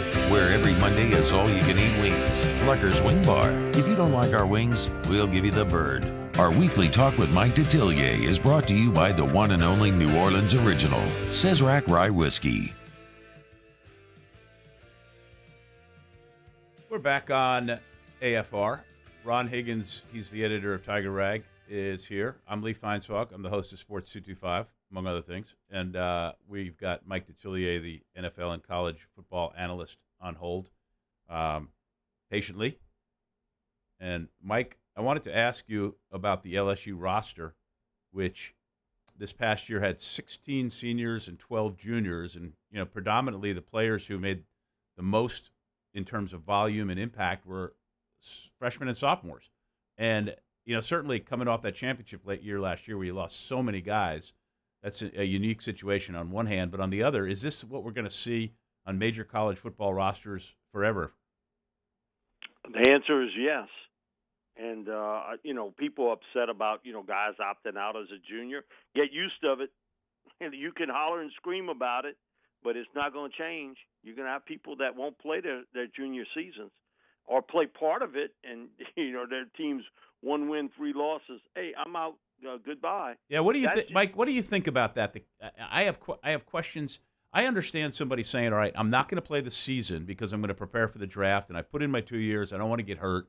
And, you know, I don't see a means to an end here.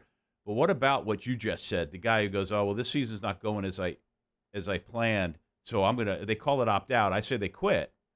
And I don't begrudge kids for trying to get what they can get, but that to me is a trend that I don't like. Well, I agree with most of what you said about I don't like it either, but I do know it's the reality of college football today. Yeah. And this is almost becoming a little bit like college basketball, you know, sort of one and done or two and done, and they're out, you know. And I think you're going to see that more and more.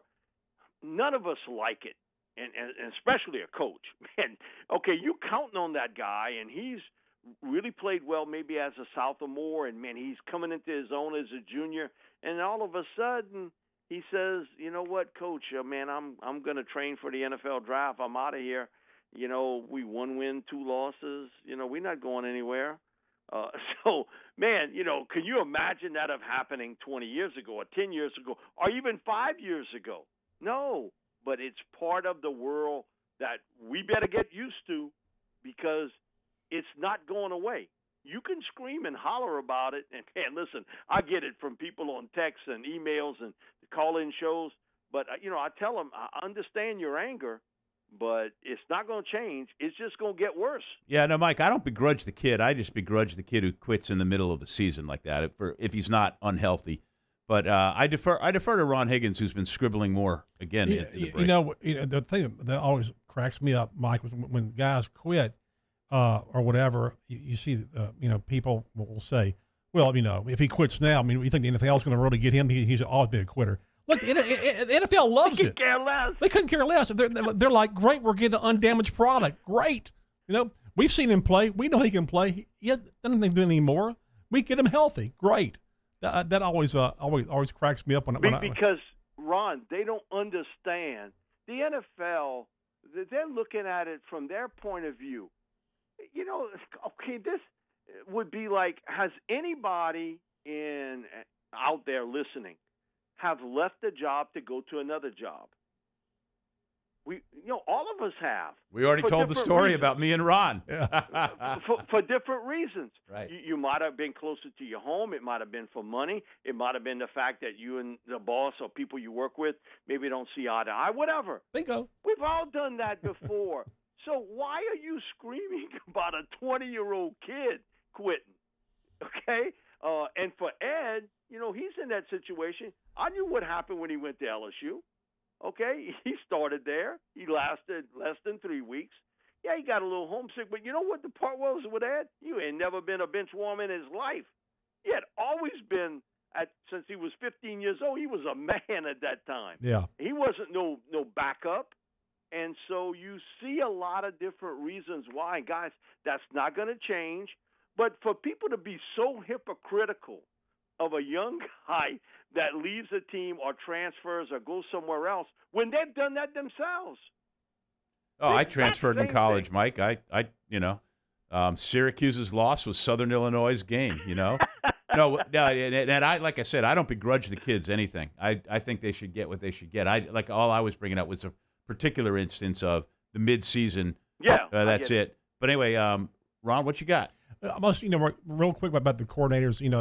These are huge hires for Ed. I mean, he's kind of hit or miss on people, and he's taking his time on this one, which is good. Mike, one of the hot names for defensive coordinator is Marcus Freeman of Cincinnati. He's a young guy. He fits the DNA. What do you think? Do you think Ed's going to go old or to the pros or somewhere in the middle? What about this hire for defensive coordinator? I've always felt that a guy like Freeman is a super hot candidate now, and who knows, he may get a head coaching job somewhere. So you got to kind of wait a little bit of this out. But man, he would be a guy that I'm impressed with what he does schematically. He's a former NFL player. He relates to a player. He's young, and you know what? He's one and done. He's going to come here, turn the defense around, and poof! Hey guys, it's been fun. I'm becoming a head coach somewhere. But you know what? I'd much rather have that guy than not have him. Yeah. I think the other guy to watch is Ryan Nielsen, and there is a connect the dots. He coached Ryan at USC. He was a grad assistant at USC with Ed. Ed goes to Ole Miss. Ryan becomes the defensive line coach. They've remained close friends. Ryan was the recruiting coordinator, defensive line coach at North Carolina State. And during that time, he was looking for a defensive line coach. He said, man, Mike, this Ryan Nielsen, he said, one day he's going to be a really good coach somewhere. He said, man, he's a stud. That's how he told me that. He's a stud. He said, but, man, I don't know, where this is going to end up. The next day, what happens? He gets hired by the Saints as their defensive line coach. And so you look at Ryan and his success, he's on the verge of becoming a coordinator somewhere. So those two names to me stick out. In Marcus Freeman, Ryan Nielsen, there is a connect the dots, certainly with Nielsen. He knows him. They've stayed friends for a long time. And Ryan's a high-energy coach, very much like him. Now, he don't holler like him, but nobody does. But he's a guy that lets you know what's happening. And then certainly with Marcus, because of the success he's had at Cincinnati in a short time, and schematically, man, they do some things. They ain't recruiting 4- and 5-star recruits at Cincinnati. And he's got it done there really well. So those would be certainly the two names I would keep in mind. And I think Russ Callaway is a guy that I think will get elevated. Russ is a guy I know Coach O really likes. I don't know about offensive coordinator, but I could see him be in that position that Scott Lanahan had. Yeah, he can move in as passing game coordinator, which kind of leaves you with the offensive guy. There's again, you got to try to find guys in their mid-30s with some experience. It's a very small window there that people are out there like that. That's another hire that's it's different from this year than say when he hired Joe Brady, because Joe Brady was coming in and just blending in and bringing some things. Now you're hiring a coordinator and a passing game guy. You got a whole new package, and that's a whole different ball game. One thing with Russ, I remember him telling me one day he's going to be a star coach. You could tell he's got the pedigree. His dad was a longtime coach. And when you saw the quarterbacks, the young ones come off the sidelines, who did they go to? Yeah, Russ Callaway. They went to him first.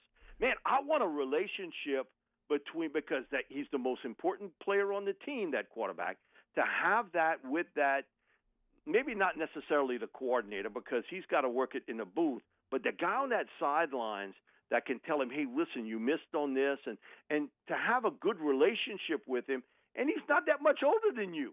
I think that helped Joe tremendously. But, we also saw it with, while Joe got a lot of credit, who worked with Joe Burrow more than anyone? Well, Mike, George Munoz. Mike, I got to jump in there. This has been a fascinating hour. I appreciate all of your insight. I could talk to you for many more hours or listen to you because the stuff that you bring forth is awesome. Go to MikeDetillier.com or follow him at Mike Detillier on Twitter. And really good stuff. Thank you so much. Thanks, Mike. Thanks, guys. Y'all take care. Happy New Year. You too. You too. That was, you talk about just off the top, the wealth of knowledge. But anyway, I'm Lee Feinswog. He's Ron Higgins. We're filling in for Matt Moscona. We got to take this break. When we get back after the top of the hour, we'll be with Bill Hancock of the College Football Playoff. This is AFR. AFR. See 2020 beyond 2020. The Williamson Eye Center can make it happen. Dr. Blake Williamson, my goodness, awesome work. He's, I always like to say he's got like the vocal local, so the anesthetic. While you may not have anesthesia, his calming voice and tone and how he talks to you during surgery, it's amazing how it keeps you relaxed. He's such a pro. I got to experience it firsthand. Dr. Blake Williamson performed my LASIK more than 2 years ago. Ready to take your call. Go for that free consultation. If you're on the fence, if you've thought about it, wondered about it, could I be a candidate for LASIK? Should I do it? Yes, yes, yes. Think about how many people in your life you know that tell you, best money I ever spent. Should have done it years ago. It was true then, it's true now. Call the best. Call the Williamson Eye Center, 924-2020, 924-2020. No matter your refractive issue, there is a solution at the Williamson Eye Center, 924-2020.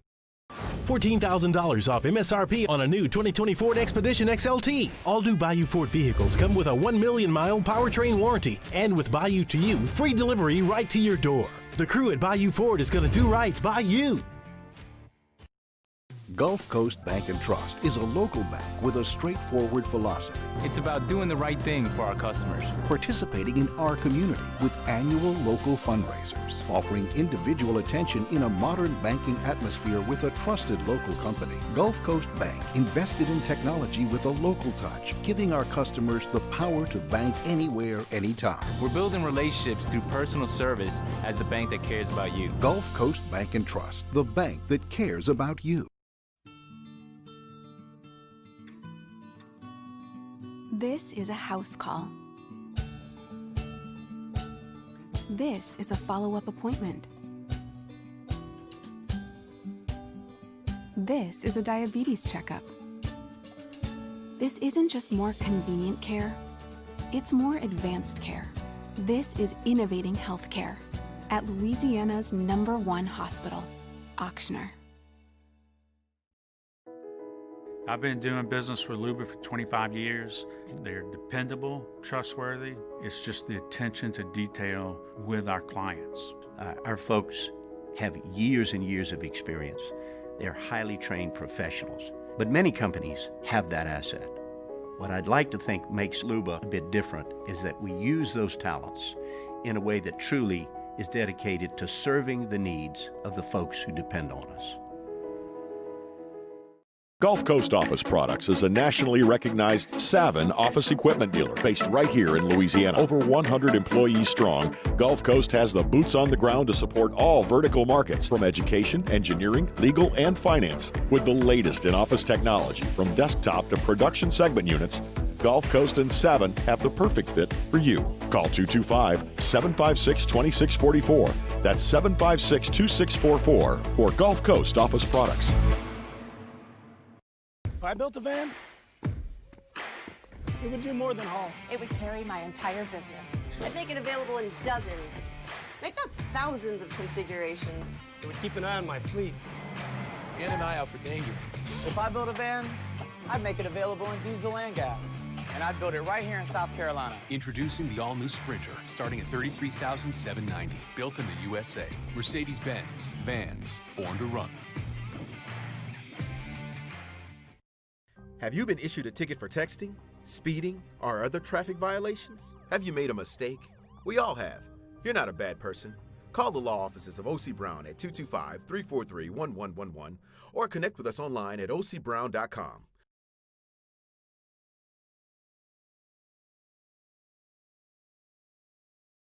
Callahan Injury Lawyers. This is SportsCenter. I'm Doug Brown. The Clemson Tigers will be without offensive coordinator Tony Elliott for Friday's playoff game against Ohio State at the Sugar Bowl.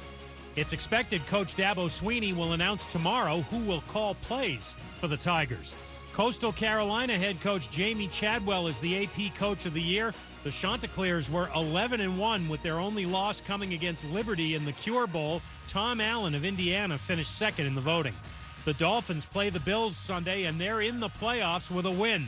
The undefeated Dominique Foxworth doesn't think quarterback Tua Tagovailoa should start. Right now, the Bills have the best offense in the league. They're playing as well as anybody, including Kansas City in this past month. So if you're going to beat the Bills, you're going to need to go with, in my mind, Ryan Fitzpatrick. It's high risk, high reward.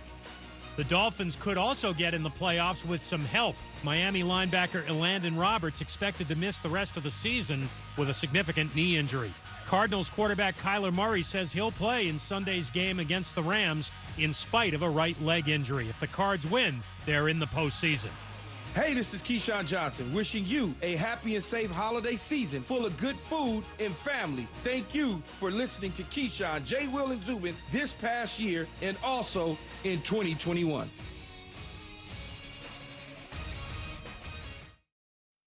Matt Moscona. I'm very important. After further review. Say it one more time. After further review with Matt Moscona. And here we go. ESPN Baton Rouge, New Orleans, Alexandria. Live from the Mercedes-Benz of Baton Rouge studios. Let's ride.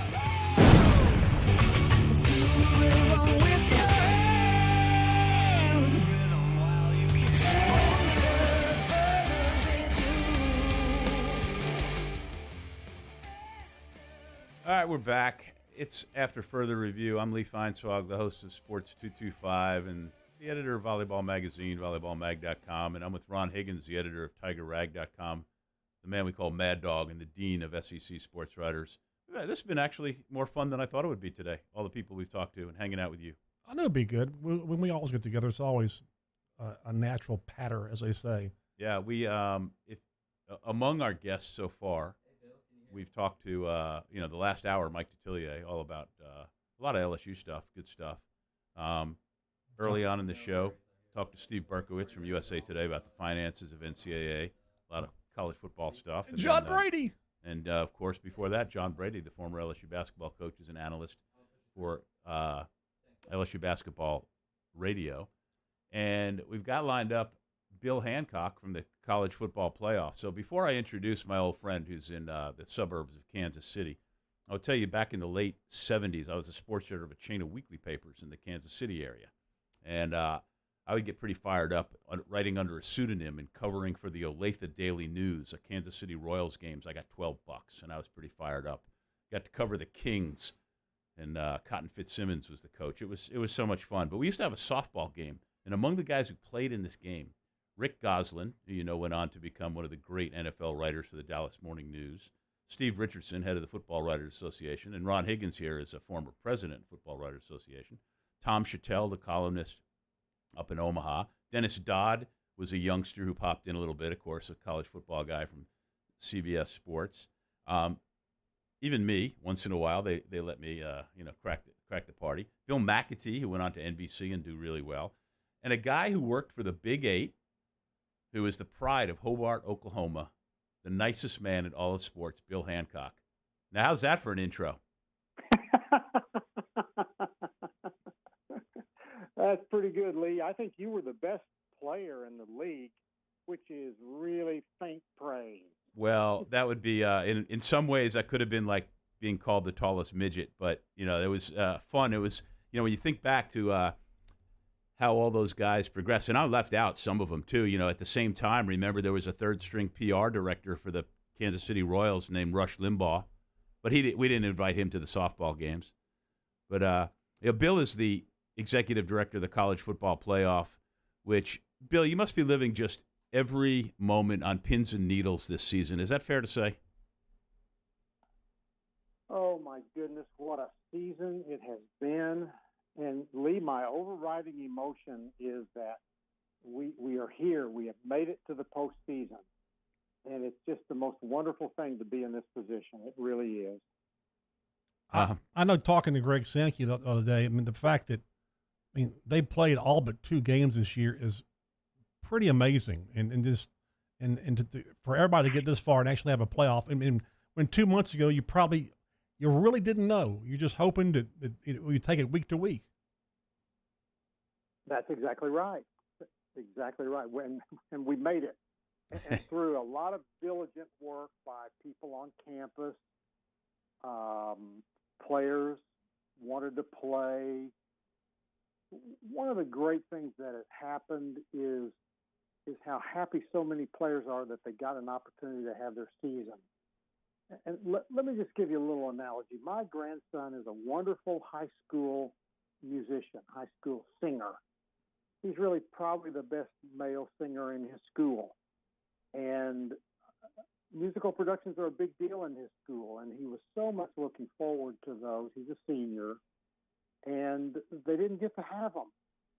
And all those kids were heartbroken. And it's exactly the same with the football players, except they got to have their season. And really, that's what we all need to take away from this. Bill, it was a just incredibly tough season for the playoff committee because you had teams playing different amounts of games. Some played a lot less than others. But what was, I guess, the bottom line on deciding who gets in and who doesn't on some of these teams that had played less games than others? Was there like a bottom line thing that you looked at and said, this is a reason, we can start here as a reason why this team is better than another one? Ron, let me back up and go back to when the protocol for the selection committee was created back in 2012 and 2013. No one knew there was going to be a pandemic, of course, but the protocol has held up. It held up, and the committee used it. It was a challenging year, and we knew that up front. We kept saying that. It's going to be a challenge. Get ready. But aren't we lucky that we have these 13 football experts to sit in a room and evaluate the teams? The things we always have had, some of them weren't available to us. And primarily it was those interconference games that happened in September. Y'all know that. Yeah. We didn't have those marquee games where teams could test themselves against the best competition outside. But we still had competition during the season, and it came down to who did you play and how did you do? And the committee looked at video like they always do every season, and that was a factor this year. Absolutely, probably more of a factor than it had been in the past. But we got through it, and frankly, we got the right 4 teams selected. I mean, there's always going to be complaining from the 5th team and the 6th team and the 7th team. I mean, even if it ever goes to an 8-team playoff, the 9th team, the 10th team, the 11th team is going to complain. So it's kind of expected, I would think. Well, as y'all know, I spent 15 years with the NCAA basketball committee, and when we started my career, Team 65 was very disappointed. And then it became Team 69, of course. But, that goes with the territory. And that will never go away no matter what kind of format happens, no matter what anybody does. Whoever just barely doesn't get in is going to be disappointed. It's too bad you don't have him for the football because I look forward every selection Sunday for the NCAA tournament, the last team that doesn't get in, and ESPN goes down and does a Sarasota cutaway with Dick Vitale. State U got robbed. It was awful. So you could have had that for football. I love Dick, and let me just say that one year we think he said that about approximately 131 teams. Oh, absolutely, absolutely. There's never been a coach who's ever had a bad word said about him, and there's always the last 4 out got robbed. But Ron's point is well taken. I mean, it's tough. Hey, also, how about the granddaddy of them all, the Rose Bowl? Not in the Rose Bowl. Yeah, how about that? And, you know, they did the right thing. The right thing happened. I mean, the Rose Bowl and CFP made that decision together. But the right thing happened because of the cases and the hospital beds, the shortage in California. We have cases all over, and we have hospital bed issues everywhere, but it was really, really tough in California. And, of course, the Tournament of Roses wanted in the strongest way to have the game in Pasadena, and we did too. Everyone in football did. But when the Governor Newsom denied their application to have just a few fans, players' families, that was really the last element that led them to think we probably need to move this. Well, and we none of us were alive, but we've all heard about the game and Rose Bowl game in Durham, North Carolina, in January of 1942. They'll be talking about the Rose Bowl game in Arlington. It's going to happen in January of 2021, just the same way. 79 years later. Well, Bill, I can't thank you enough. 2 days from now, we'll get to watch those two games. I can't wait. And after the championship on January 11th, I'm going to cash in some more chips and get you to do a Zoom and come on my TV show. But this was absolutely fabulous. I know Ron really appreciates it, and we both appreciate what a great guy you are with the media. And, I appreciate our friendship for a long time now. Well, thank you. And I want to tell the listeners that you all are two of the most respected people in our business. Everybody loves Ron and knows Ron, and the same about you, Lee. And I guess it was almost 40 years ago when we started our little gig there back in Kansas City. So two good guys, listeners, and pay attention to them and be lucky that you have them to listen to in part of your neighborhood. Bill, thanks. The check's in the mail. I was going to say that. The check is in the mail. All right. Yeah, good. It's been fun, guys. Thanks a lot. Thanks, Bill. Bill Hancock from the College Football Playoff. I'm Lee Feinswog. He's Ron Higgins, and we're well overdue for the break here on AFR. AFR brought to you by Darren James and Associates, powered by eXp Realty. Every home listed by every company, all in one place at agent225.com. You know where to find him, agent225.com. Remember, working with Darren James obligates you to nothing. If at any point you're not thrilled with the service that you're receiving, fire Darren and let you out of a contract free and clear. No questions asked. But you won't. There's a reason that Darren James is on the Wall Street Journal's list of the top 1,000 realtors in America. There's a reason. It's because he gets results. Darren has perfected the systems and the processes to get your home sold faster for more money. If the New Year's resolution is going to be in a new home, get started today and call Darren James and get your home sold. 335-7666, 335-7666, or agent225.com. Commercial or residential, buying or selling. It's Darren James.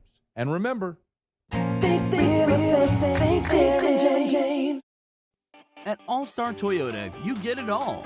If you're in the market for an all-new Toyota vehicle, come see our friendly and knowledgeable sales team at All-Star Toyota. Located in Baton Rouge at the corner of Airline and Goodwood, we've been serving our community since 2005 by offering a large selection of new Toyota cars, trucks, and SUVs. Get behind the wheel of your dream car and take a test drive at All-Star Toyota today. Are you a licensed contractor? There's lots of good contractors in Louisiana doing work the right way, but unfortunately, too many unlicensed contractors are working outside the licensing requirements. Working as a contractor in Louisiana requires a license for the company doing the work. The Louisiana State Licensing Board for Contractors wants to help you get licensed to allow you to conduct work legally. It's not difficult to get the license. We can help you. Go to lacontractor.org for more information. Licensed contractors, it's the law. If I built a van, it would do more than haul. It would carry my entire business. I'd make it available in dozens. Make that thousands of configurations. It would keep an eye on my fleet. And an eye out for danger. If I built a van, I'd make it available in diesel and gas. And I'd build it right here in South Carolina. Introducing the all-new Sprinter, starting at $33,790. Built in the USA. Mercedes-Benz. Vans. Born to run. Gulf Coast Bank and Trust is giving our customers the power to bank anywhere, anytime during this challenging event. And we're right there with you. Our mobile banking app is a smart way to manage your money and time. Gulf Coast Bank and Trust, the bank that cares about you. Choose your fighter. Dax, Dax, Dax, Dax, Dax. With antioxidant vitamin C. Given the choice, why wouldn't you choose the one with antioxidant vitamin C? Choose Vizzy Hard Seltzer. Toyotathon is happening right now at Corval Toyota in Opelousas. Get into a 20 Highlander for $4,600 off MSRP. Come on down to Happy Town for Toyotathon. That's Corval Toyota in Opelousas, Happy Town, USA. This isn't just another day. It's so much more. Kelly's life was put on hold when her auctioneer primary care doctor discovered a rare blood disorder. Her doctor connected her to an auctioneer care team of cancer, heart, and kidney specialists. With multiple primary care locations around Baton Rouge, same-day appointments, and online scheduling, we're relentless about keeping you healthy. Auctioneer Baton Rouge, innovating healthcare for Kelly. $14,000 off MSRP on a new 2020 Ford Expedition Xlt. All new Bayou Ford vehicles come with a 1 million mile powertrain warranty, and with Bayou to You, free delivery right to your door. The crew at Bayou Ford is going to do right by you.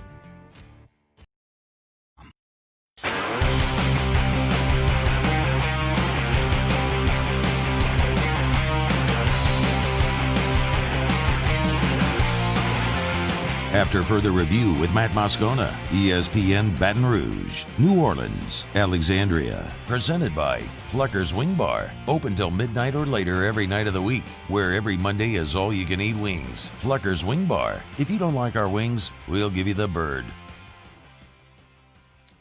We're back on AFR. I'm Lee Feinswog, the host of Sports 225, former Baton Rouge Advocate sports writer a million years ago. And another former Baton Rouge Advocate sports writer, Ron Higgins, now the editor of Tiger Rag, joining me as we fill in for Matt Moscona. And I mean, he's over there. He's getting ready to say something smart-ass. I'm not letting him. And we're filling in for Matt Moscona on the last After Further Review of the year. For those of you watching on CST, hello. For those of you listening on 104.5 ESPN in Baton Rouge, 100.3 in ESPN, and a host of other ways through apps, this and that. Hello. Sports writers on TV. How entertaining. Yeah, or as one of my friends kindly just texted me and told me I had a face made for radio. You know, when the SEC network started telecasting the SEC Media Day, some writers started dressing better, and other writers basically tried to find the only clean, free shirt they got from a golf tournament in the summer somewhere. And a lot of guys who are sports writers in the SEC shouldn't wear golf shirts. No, they really shouldn't. No. So, but yeah, sports writers on TV. There you go. Well, that's entertainment. It's an alarming trend for all of you. Normally on a normal week here, I show up with Matt at 4:15 on Tuesday, and we do a 15-minute segment that's usually, maybe 10 minutes of sports for what little I know, and then 5 minutes about beer. So we didn't do it yesterday, so I will have my beer segment at the bottom of the hour. I've got a really, really good beer for those of you who enjoy beer and or look forward to my beer suggestions. This is a really good one. We just, in the last segment, had Bill Hancock, the executive director of the college football playoff, who's one of the best guys ever. We've both known him a really long time. But, one of the things that Bill endured was almost 20 years ago. His son, Will, was a basketball sports information at Oklahoma State University. They had a game, and from the game, 3 private planes took off with the team, and one of the planes crashed, and Will was on that plane and died. And Ron and I had talked about it. It wasn't something we would bring up with Bill. I mean, certainly he'll talk about it because he even wrote a book about it, and that's what you wanted to remember too. Yeah, the book is just tremendous. It's called Riding with the Blue Moth. It was put out in 2015. I'm not trying to sell books for Bill. Right. I'm just saying it's a great. It was republished in 2015. It's just a great book. It's about how he dealt with the grief of his son, and what he did was he decided to bicycle across country. Yep. From California to Georgia, 2,747 miles in 36 days, and the journey and what he thought about, what he learned. It's just for anybody going through grief on something. It's just a great book. I mean, it's just It's one of my favorite books I've ever read. I told Bill that. He's like, oh, gosh. But no, it really, he's always been a fine writer. He started in sports information. I mean. Yeah, it's newspapers and sports information. But interestingly, and I had my book in the early 2000s called Hoop Daddy about father, sons, and basketball.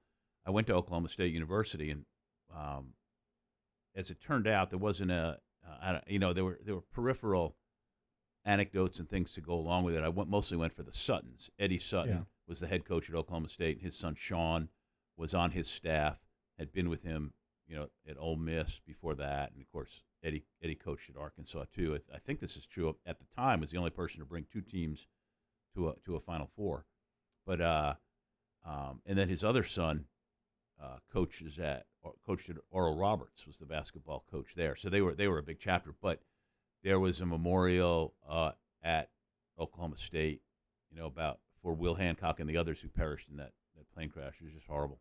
Yeah, it's you can't imagine losing a child. But the book he wrote was tremendous. Riding with the Blue Moth, and it's just yeah. No, I have a copy of it, and my only regret is that I think I got it, and Bill's never signed it, and it's like the times that I've seen Bill, it's not like I'd be carrying around the book. Yeah. The one thing I really wish that I'd gotten Bill to do was from Kansas City was send me some Gates & Sons barbecue sauce because I'm out. There you go. Yeah, for those of you who ever want to enter into the barbecue debate, Texas barbecue's great. There's great places here in Louisiana. Memphis. Memphis is good. North Carolina's got that vinegary stuff, but it's good in its own context. But nothing beats Kansas City barbecue. It's just incredible. Everybody has their own opinion. Well, you know what? You know what? I think people will say, "I lived in Memphis. Isn't Memphis the best?" Not Texas is. I'll take Texas brisket anytime. And I think Kansas City's great too. All those places, they always put the Final Four someplace where they can gain a lot of weight. Kansas City has been one of them. San Antonio's another place. I've been another. New Orleans is another place. They put it in places. Well, Indianapolis for one is it's funny. You can talk to sports writers about any place. One of the first things for me is I land at the airport. If I have to go to Indy for something, whether it's to the NCAA or I'm en route somewhere else, I drive to a delicatessen there called Shapiro's. It's death. And then, of course, the steakhouses in downtown Indianapolis are unbelievable. There's a Italian restaurant there called Iera's that we've all frequented. But, and one of my favorite places I just got wind of in Gainesville, one of the treats of going to Gainesville was an Italian place. I want to say Fernando's or something like that, and just closed. And it didn't make it through the time of COVID. But Spurrier opened his restaurant. Did he in Florida? Oh, yeah. Oh, gosh. Speaking of coronavirus, Dawn Wells, who played Marianne on Gilligan's Island, died today. She was 82, but COVID-related symptoms. It's a shame. And Kirk Herbstreit and Greg McElroy, the two ESPN analysts. Of course, McElroy is a former Alabama player. They're both on the shelf with COVID. They tested positive. And the Saints have a player who's gonna be out. Safety? Yeah. Yeah, jump in there, guys. I wouldn't. Yeah, Chauncey Gardner-Johnson is going to be put on a COVID-19 list. Yeah, there you go. And on and on and on. The Duke women's basketball team shut down. I believe I saw today SMU women canceled the rest of their season today. It's a tough decision to make because you have to put up with a lot of hassle to go through this season. I mean, just watching LSU in the first month. Have guys. I mean, they missed three straight. They had to cancel 3 straight games.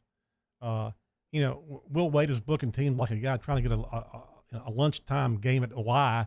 Hey, you want to play like tomorrow? Good. We'll play our place. Okay, great. That's inevitably that's going to happen during the conference season. Well, yeah, I mean, they'll figure out someone how to play a game. The whole Will's whole thing was we got to play some games. We need numbers. Yep. And so, I mean, he hastily misscheduled Nicholls State after he tried to schedule Texas Southern to replace somebody else.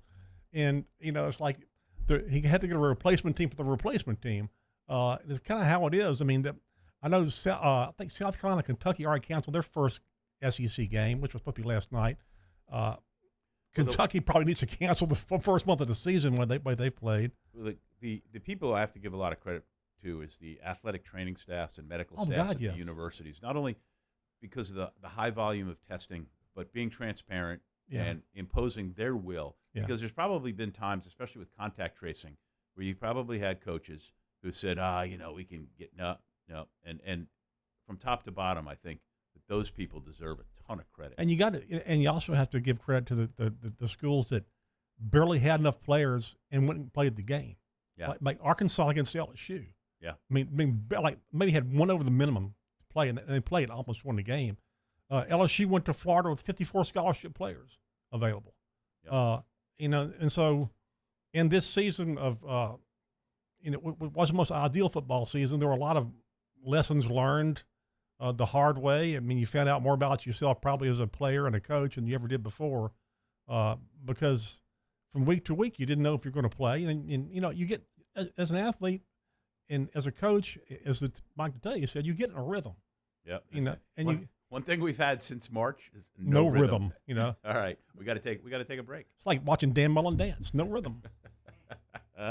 He's Ron Higgins. He's the editor of Tiger Rag. I'm Lee Feinswog. We're filling in for Matt Moscona. When we get back from this break, my beer of the week, it's AFR. AFR. AFR is brought to you by Clegg's Nursery. Brain, did you get your tree? Please tell me you got your tree. Of course I got my tree. Oh, finally. Brain finally got his kids a tree. Did you get it at Clegg's? Clegg's was closed. Oh, no, Brain. You should have gone earlier. Clegg's Nursery. Buy local, shop local, 4 locations in the greater Baton Rouge area. Sigourney Airline, LA 16 in Denham, Mid-City on Donmore, and the Garden Center on Greenwell Springs. If you're a Johnny-come-lately, you can go all Clark Griswold on it and chop one down in your front yard, or you can go to Clegg's Nursery. Pretty picked over, but they have some trees remaining if you're still looking for a Christmas tree. But really what we need to focus on is poinsettias and other Christmas decor. If you want to decorate for that Christmas party at your house or your office, they got poinsettias. They've got indoor-outdoor decor and gift items, y'all. Wind chimes, bird feeders, hummingbird feeders, gift cards for the gardener or the do-it-yourselfer, because Clegg's is partnered with True Value Hardware Store. Buy local, shop local. Clegg's Nursery. Toyotathon is happening right now at Corval Toyota in Opelousas. Get into a 20 Camry for $297 a month. Come on down to Happy Town for Toyotathon. That's Corval Toyota in Opelousas, Happy Town, USA. To the heroes who are working tirelessly to care for our communities, we thank you. We will never forget the countless hours you dedicated on the front lines, choosing to risk your own health to fight for our friends, neighbors, and family members. I mean, you guys are out on the front lines fighting it. We are grateful for your heroic acts and unwavering spirit. Together, we are overcoming this adversity and make our state healthier and more vibrant again. Auctioner Health. Gulf Coast Bank and Trust is a local bank with a straightforward philosophy. It's about doing the right thing for our customers. Participating in our community with annual local fundraisers, offering individual attention in a modern banking atmosphere with a trusted local company. Gulf Coast Bank invested in technology with a local touch, giving our customers the power to bank anywhere, anytime. We're building relationships through personal service as the bank that cares about you. Gulf Coast Bank and Trust, the bank that cares about you. If I built a van, it would do more than haul. It would carry my entire business. I'd make it available in dozens. Make that thousands of configurations. It would keep an eye on my fleet. And an eye out for danger. If I built a van, I'd make it available in diesel and gas. And I'd build it right here in South Carolina. Introducing the all-new Sprinter, starting at $33,790. Built in the USA. Mercedes-Benz. Vans. Born to run. ServiceMaster Elite create clean, disinfected work environments. As a local business, we take pride in serving the New Orleans and Baton Rouge areas. Our cleaning protocols follow CDC and OSHA standards for healthcare settings, offices, senior living, restaurants, and industrial plants. Contact ServiceMaster Elite to get your operation ready for reopening with germ disinfection cleaning. ServiceMaster Elite, the trusted choice in professional cleaning since 1996. Are you a licensed contractor? There's lots of good contractors in Louisiana doing work the right way, but unfortunately, too many unlicensed contractors are working outside the licensing requirements. Working as a contractor in Louisiana requires a license for the company doing the work. The Louisiana State Licensing Board for Contractors wants to help you get licensed to allow you to conduct work legally. It's not difficult to get the license. We can help you. Go to lacontractor.org for more information. Licensed contractors, it's the law. $14,000 off MSRP on a new 2020 Ford Expedition Xlt. All new Bayou Ford vehicles come with a 1 million mile powertrain warranty, and with Bayou to You, free delivery right to your door. The crew at Bayou Ford is going to...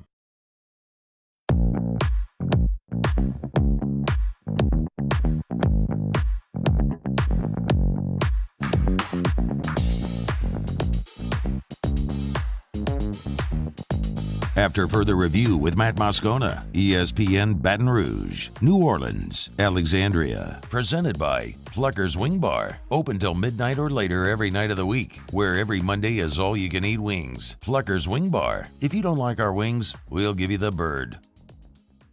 We're back on AFR. I'm Lee Feinswog. He's Ron Higgins. We're filling in for Matt Moscona on this last after further review of 2020. Because there's no after further review on New Year's Eve. And, Ron, we were watching a little bit of those highlights from the Wisconsin win in the Duke's Mayo Bowl today, and then they dropped the trophy, and the redshirt freshman quarterback was dancing with the trophy and dropped it. A crystal bowl shattered. I was just disappointed that it was not full of mayonnaise for being the Duke Mayonnaise Bowl. Absolutely. How could it not be? I have to tell you, until we actually heard about this, first time I've ever heard of Duke's Mayo. Yeah. I got to say one thing. You know, you like little rhythm while the intro music coming on. It reminds me of I'm 64 and going to all these concerts in like Biloxi. Yep. And everybody's there with their walker, and every once in a while, you get the rhythm and you'll stand up and go woo, and then you sit back down again. That's what you remind me of. I'm like, oh, I got it going. I got it going now. I got it going. I got it going. Well, yeah, I kind of, pulled a hammy on that last one, but I'm all right. So every Tuesday I come on the show with Matt Moscona and talk a few minutes worth of sports and then introduce a beer of the week. And I didn't come yesterday because I knew I'd be here today for 3 hours, which is, 6 times Sports 225. I banged that baby out in a half hour. You could have gone with a beer every 30 minutes. Yeah, exactly. A beer. And I could have, because I'd had a bunch of them, that I was chancing. But anyhow, so before I hold it up for the cameras, for those of you on Cox Sports Television, we got this silly song that they come up with that they play. And so, guys, go ahead, play the silly song. Not that song. That's the Sports 225 theme song, but that's okay. That's my bad, Lee. I don't think Musso clarified which one was the right song. Oh, it's okay. Do you have the one for that beer thing? I could look for it. Give me 1 second. All right. As people wait patiently, puckering their mouths, going, beer. That's right. If you can't find it, I can still do the beer thing without it. Trust me. All right, it's good. So I'm holding off. So Lagunitas, which is a brewing company in San Diego, it does just fantastic stuff. And I got a couple of Lagunitas beers last week, but this one is Lagunitas Sucks. What an unusual name for a beer. It's a joyously dry-hopped IPA of the times, and it's 8%, which is high. And really smooth, a beautiful golden color. I drank it last night along with a couple of others over the last couple of days. I only had 2 beers last night, but one of them was not one I was testing for this. But this one was a test because I wanted it to be good so that I could give it a plug. Their game notes, we originally released this beer as a short-term substitute for when we didn't have brewing capacity to offer another seasonal favorite. But 2020 hit different. It feels like the right time for Sucks. For a limited time, that is. And I should interject that it's available locally. So if you're experiencing symptoms of severe year-end WTF-edness, allow us to recommend this simple palate cleanser on a journey to a wiser 2021. Hop forward and bright with forward-looking hope that next year will be brighter than the last. Placebo, it's worth a shot. Life is uncertain. Don't sip. This is not a placebo. This is a really, really good beer. Lagunitas Sucks. What a great name. I like to be at a bar. What do you have? Hey, you got a lot in the socks? Exactly. They also, in the specs where it's 8.0 alcohol, this beer is a cereal medley of barley, rye, wheat, and oats full of complexishness from the 4 grains and joyously dry hop for that big aroma and resinous flavor. All I'll tell you is it tastes really good and it went down smooth, and I'm glad I have one more back at home. There you go. Wow. So, how many beers do you have at home? Currently? Mm-hmm. I don't know. Maybe, between there's a beer fridge and a wine cooler that's a combo, and there's probably 15 or 20 in there. And then I've got a couple of cases of beer of different kinds that I like that are warm, and I'll just pop one of those in, and then maybe 2 or 3 others that are on the rotation that I need to taste because guys brought me for, hopefully next Tuesday with Matt. I didn't know you had to. Maybe had to move some out when you got your 90-inch TV set. Nothing like Moscona, who said he has something like 150 bottles of bourbon in his collection now. Well, that explains it. Yeah, explains a lot. Yeah. So, to do this show let me tell you, to do this show 3 hours a day, 5 days a week, you probably need some medication. I mean, you really. I mean, I've gained in doing it twice. I've gained a great appreciation for. And this will give him a big head, but it's big anyway. But it's okay. Yeah, and shiny. And also he was our Tiger Rag top 25 winner of the best local broadcaster anyway. Nice. So that's why he invited me here, I think. But anyway, you get a great appreciation in what he does every day, 5 days a week. This is not easy to talk for 3 hours. It's not easy to line up guests, and I say this: you have great production help. The guys here are great, but it's still. To talk for 3 hours and be entertaining, which we're not. We try to be. Yeah, but we have the advantage of having each other. He does it solo. Yeah, and he does it solo. And I don't know if Matt could do it with anybody because Matt likes to talk to. If somebody passed the door and Matt was here, you would talk to him. Yeah. But Matt has a great ability to, I guess, converse with anybody and entertain. And you ever watch some stuff on YouTube? He cracks me up. His rants is hilarious. He just gets so worked up. LaToya Cantrell, just goes crazy. Don't egg him on. Don't encourage him. Don't egg him on and the kind of high. But I got a great appreciation for what he does because this is hard stuff. No. People they think they like to do this, but until you sit in that seat and try to be entertaining for 3 hours a day, right. 5 days a week. Oh no, and this is the first time I've done radio since I can't even remember when. And it's not hard for me to keep a time clock and get in and out on time and do the easy part, which is the simple stuff. But as far as the knowledge, and you think of the guests that we brought in and what they brought forth to everything, where we could just throw it up there. I mean, we each got a couple questions in an hour with Mike Detillier, who's just fantastic. And and by the way, if you're just tuning in, go back and you hit those links to listen to the show. We had John Brady, the LSU basketball radio analyst on. We had Steve Berkowitz, who covers the finances of the NCAA from USA Today. We had Mike Detillier for the whole 4 o'clock hour. We had Bill Hancock from the college football playoff. We had you and me. Yeah. And we had beer. Yeah, and I was, I got to say, you have to know a lot about a lot of different sports when you're on this show, just the way, and Matt does it really well. I probably would have never gained that knowledge had I stayed in Baton Rouge my entire career. Good point. Going to Memphis was the best thing to happen to me because I was allowed to cover the entire SEC. I covered Super Bowls. I covered Final Fours. You covered an Olympics or two, didn't you? I covered 3 Olympics. I got a knowledge that I wouldn't have gotten here if I was here the whole time. So I moved on from Baton Rouge and eventually came back. Never thought I'd come back. Interestingly, you and I live near Webb Park in Baton Rouge, which is off College Drive, and you grew up in that neighborhood, didn't you? Yeah, back as a kid? Right in the curve on College Drive, right before you get to Webb Park Golf Course. Yeah, used to sneak over there when the sun was going down to work on my golf game free. If you played those back holes, starting with number 3, they couldn't see from the clubhouse. That's how I developed my great golf. I think I was ahead of my time. I have a great socially distanced golf game. I really do. I mean, nobody's ever near me where I hit the ball. Nobody ever goes. I'm the master of the rescue shot because I'm always rescuing. I'm more comfortable when my ball's in somebody's yard, trying to get back in the fairway. Because when you play with me, there are no rules. If you can find your ball, whatever it is, you hit it. And so, if I tee off to hit the ball right down the middle of the fairway, I'm nervous. It's a great shot. It's in the middle of the fairway. I'm not used to this. I need to be behind a tree. And so I was way ahead of the social distance stuff before COVID. I played golf that way for years. I played golf twice, but I know Webb Park because of walking it. Yeah. Living in the neighborhood, there was a time when it was shut down, and it was a fabulous place to just walk when they had it closed for almost more than a year for renovations. I'll leave you with this. I used to live in those apartments right on College Drive, and there's a pool. I know. There's a hole there that's a dog leg left. Right. And a lot of times you'd be sitting there catching some rays reading. Fairway View? Yeah. No, Old Town Apartments. Old Town Apartments, on Clay Cut. And you could hear him coming, going, incoming, and the ball would hit the pool, and people would come look and lean over the wall to look in and see if their ball was there. And a lot of times I'd just jump in the pool and get it for them. The problem was that wall was covered in poison ivy. And those people would lean up there and get covered, and I can't imagine what they looked like a few days later. It's hole number 7. Yeah, right before you get back over the road. See, I know that like backwards and forwards. I played it 70 times poorly. Incoming. So many times poorly.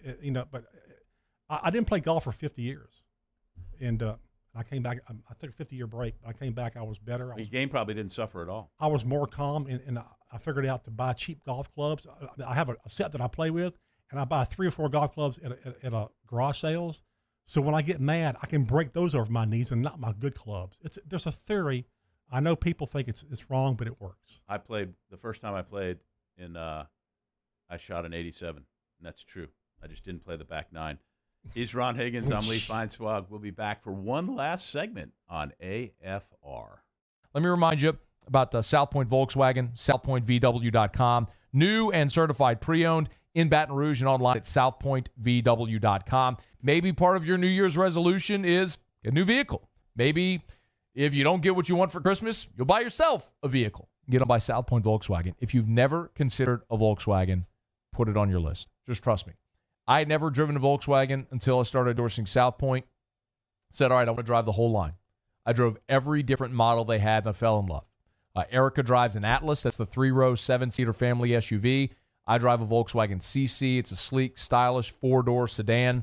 Actually, my lease on the CC is about to be up in about a month, so I'll get in a new vehicle after January. Excited to tell you about that. But in the meantime, if you're shopping, put Volkswagen on your list and go see our friends at South Point Volkswagen. Louisiana's largest volume Volkswagen dealer is South Point Volkswagen. Airline just north of Highland and online at southpointvw.com. That's South Point Volkswagen. What's your direction? AFR. Brought to you by the Baton Rouge General Hospital, brgeneral.org, brgeneral.org. Over the years that we've been able to talk about the Baton Rouge General, I've been able to share so many of the different services that they offer as they're expanding healthcare, like the Mako robot for knee replacement surgery, the Ascension Neighborhood Hospital, which is now reopened, the way that the Baton Rouge General has handled the response to COVID-19, reopening the emergency room at Mid-City, all of the express care locations that are doing a remarkable job getting people tested for COVID-19. It's all there for you at the Baton Rouge General Hospital. Learn more, find locations, brgeneral.org, brgeneral.org for emergency care, the Heart and Vascular Center.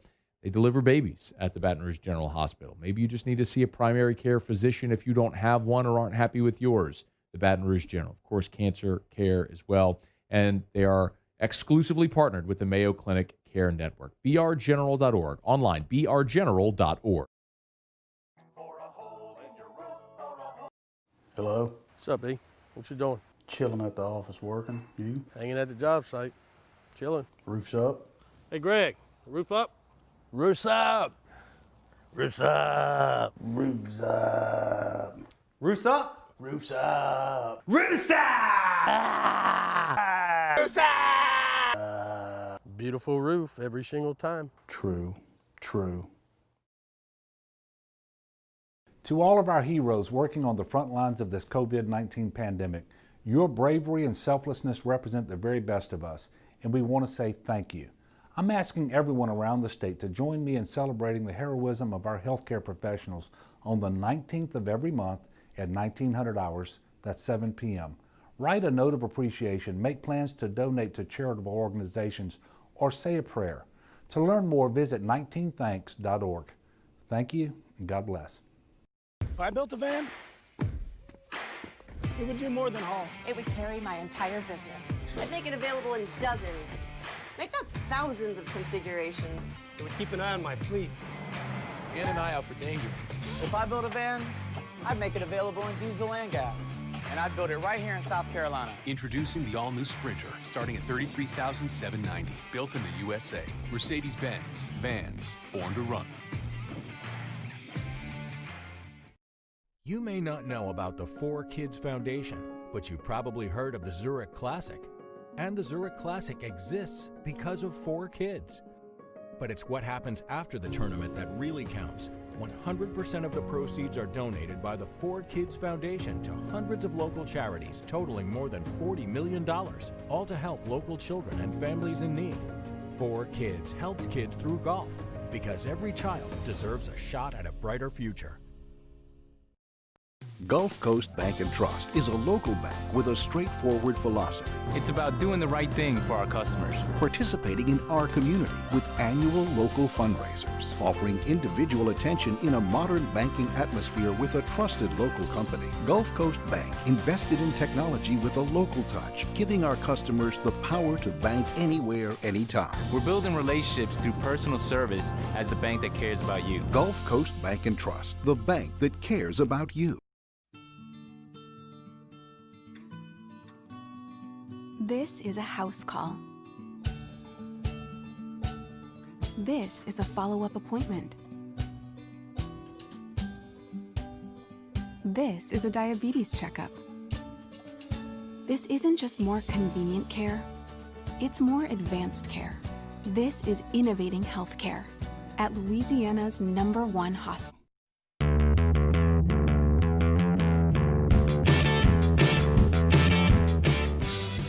After further review with Matt Moscona, ESPN Baton Rouge, New Orleans, Alexandria. Presented by Plucker's Wing Bar. Open till midnight or later every night of the week, where every Monday is all-you-can-eat wings. Plucker's Wing Bar. If you don't like our wings, we'll give you the bird. All right, we're back and coming down the home stretch of this final AFR of the 2020, year campaign, Slogathon. I'm Lee Feinswog. We hosted today in place of Matt Moscona, who got some well-deserved end-of-year time off. And I'm with Ron Higgins. Ron Higgins, you can follow him on Twitter at Ron Hig. That's with 2 G's. And Guga. Yeah, and read his stuff at tigerrag.com. For me, follow the TV show on Cox 4 and here on CST, and go to sports225.com for show listings and some of the archive shows. I'm so lazy about getting those updated. And, if you want to read some good stuff, go to volleyballmag.com. That's my other gig. This has been way fun for us. We've had a great bunch of guests and really good. But in the remaining couple of minutes we have left, we get followed on this show by the inimitable Jimmy Ott, who I've known since he had hair. And his show is called Game Time, comes up at the top of the hour. And he's out at a place called Just Winging It. And Jimmy, how are you? What's up, Lee? How are you, buddy? Been a while since I talked to you, but I got a question for you since your show has a lot to do with betting and odds and stuff. How has the coronavirus wreaked havoc with odds makers and betting? Oh, it's added a couple of layers to the research and to the information gathering, because it's all about who tested positive, who's out. I mean, we've seen some really lopsided NFL matchups this year. About all the cancellations in college football.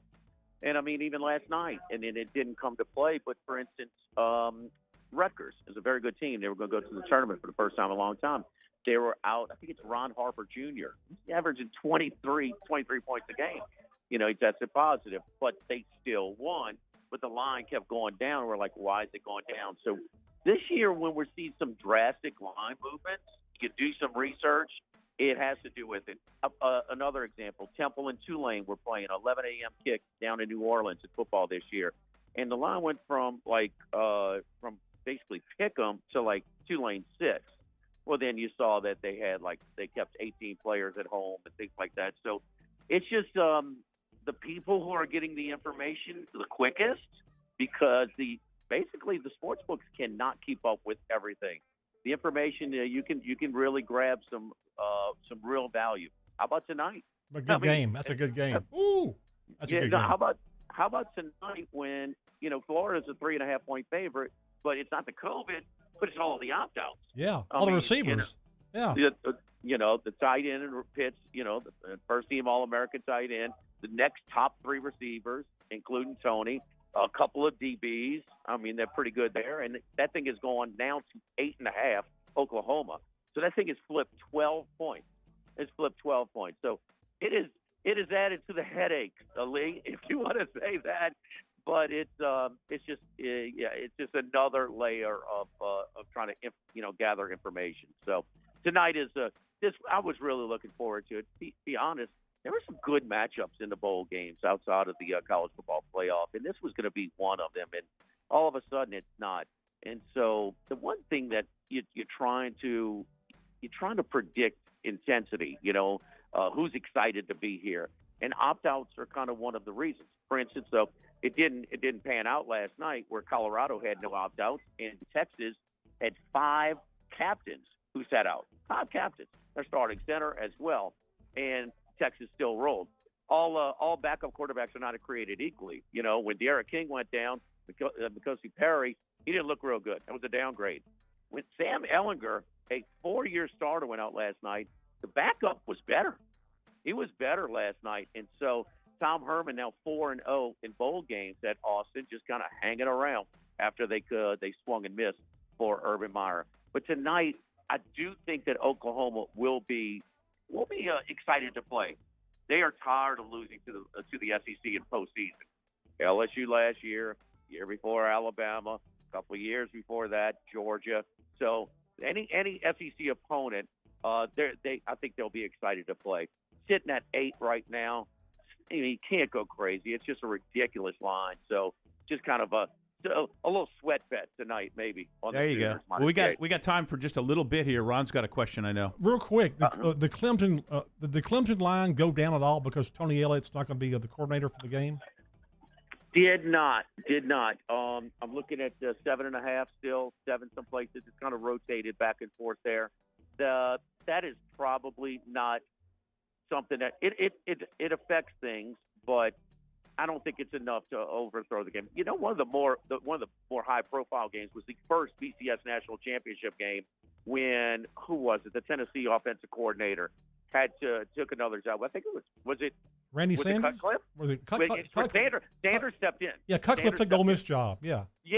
Sanders stepped in and called the plays, and they won it and upset and won outright as an underdog. So it can kind of go both ways, but it's not gonna move the line.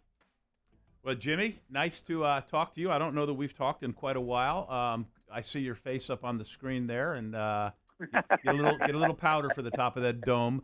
Don't eat too many wings out there, and have a great show coming up at the top of the hour. Hey, man, look, Happy New Year to you guys. I'm ready to put this year in the rearview mirror. Amen. Appreciate it. All right, see you, Jimmy. Ron, they're going to kick us out of here in 3 minutes. So 3 minutes? 3 minutes, wow. Which is, time goes fast when you're having fun. We supposed to say what did we learn, or do you guys have like music for that or something? They say what we all learned. Okay. I learned you guys are both pretty solid at radio, man. Ron was here hosting 2 days this week, and Lee, you did a good job today. Just wanted to say it was cool working with you guys. Thank you, Mary. I appreciate that. Did you learn anything, Paul? I learned Lee's not a big football fan. No, that's not true. Okay, that's not true. Big Saints. I enjoy watching football. I don't care who wins or loses, or even who's playing any longer.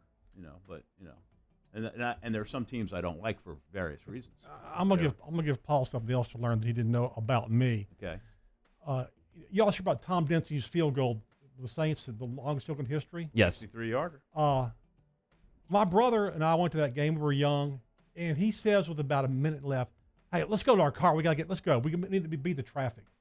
And we're standing at the edge of Tulane Stadium when you hear this roar, and the stadium about to come down. And the guy comes back, Cassie goes, we go, "What happened?" "Tom Dempsey, longest field goal in NFL history. Saints win." Look at my brother went, "Really? Going to the car early. Thank you very much." So that's something you learned about me and the Saints. There you go. Hell of a story. Too bad it's at your expense. Well, you could learn this about me. The last time I covered a Saints-Falcons game for the Atlanta newspaper, and it was in the new press box when they moved it up to the top of the dome. And I went up there and I looked around and I said, "Well, this is the last time I'm ever coming here." And it wasn't because I had to go back because LSU played in the college football championship there, the Alabama game with her. But I said, "No, I'm never coming back in this building ever again." I covered the Saints 2 years when I was in Mobile when Mike Ditka was coached. It was so awesome that he would say anything. We're in training camp, and this guy that had been trying to get as a free agent, well, he comes in late, like a day and a half late. and the guy's coming past Dicka's cart in the morning, in the cart session. He says, "Hey, Coach," and Dicka says, "About time you showed up." He goes, "What do you mean?" He goes, "Hey, you're a day and a half late." He goes, "Coach, I got things to do." He goes, "You're in the state next to us. You can't get here in time." And they're just ripping at each other. We're all right here. The cameras are rolling. This is great stuff. I got to interview Ditka. I did a story about Ricky Williams. Yeah. They had that quarterback, Aaron Brooks, around the same time. Yeah. I did stories. I like going to the training camp and talking to the guys. That was fun. What'd you learn today? Did you learn anything, Ron? I learned that Mike Detillier can match word for word with Tim Brando, and I still want to see Tim Brando and Bill Hancock in a steel cage match. Oh, my gosh. I can't even imagine that. And me, I learned that this was way fun, and you guys did a great job on the board. And, Ron, it was great to hang out in person because normally we just see each other on Zoom. Thank you to everybody watching on Cox Sports Television, CST, and for listening on the ESPN outlets and apps and everything else. And, Ron, TigerRag.com, and Happy New Year. Happy New Year to you. All right. Thanks, everybody.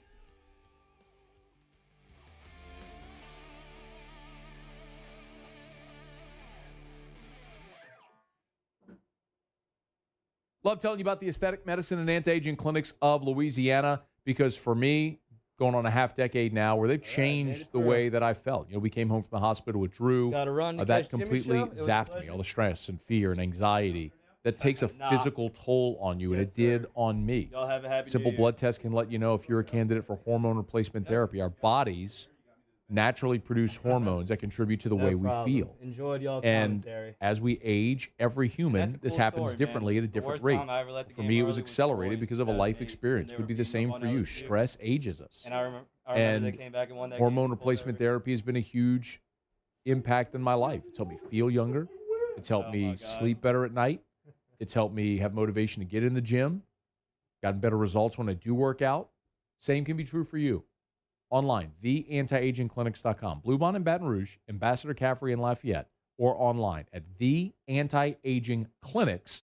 Toyotathon is happening right now at Corval Toyota in Opelousas. Get into a 20 Highlander for $4,600 off MSRP.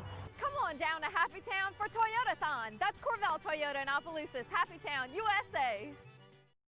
Gulf Coast Bank and Trust is giving our customers the power to bank anywhere, anytime during this challenging event. And we're right there with you. Our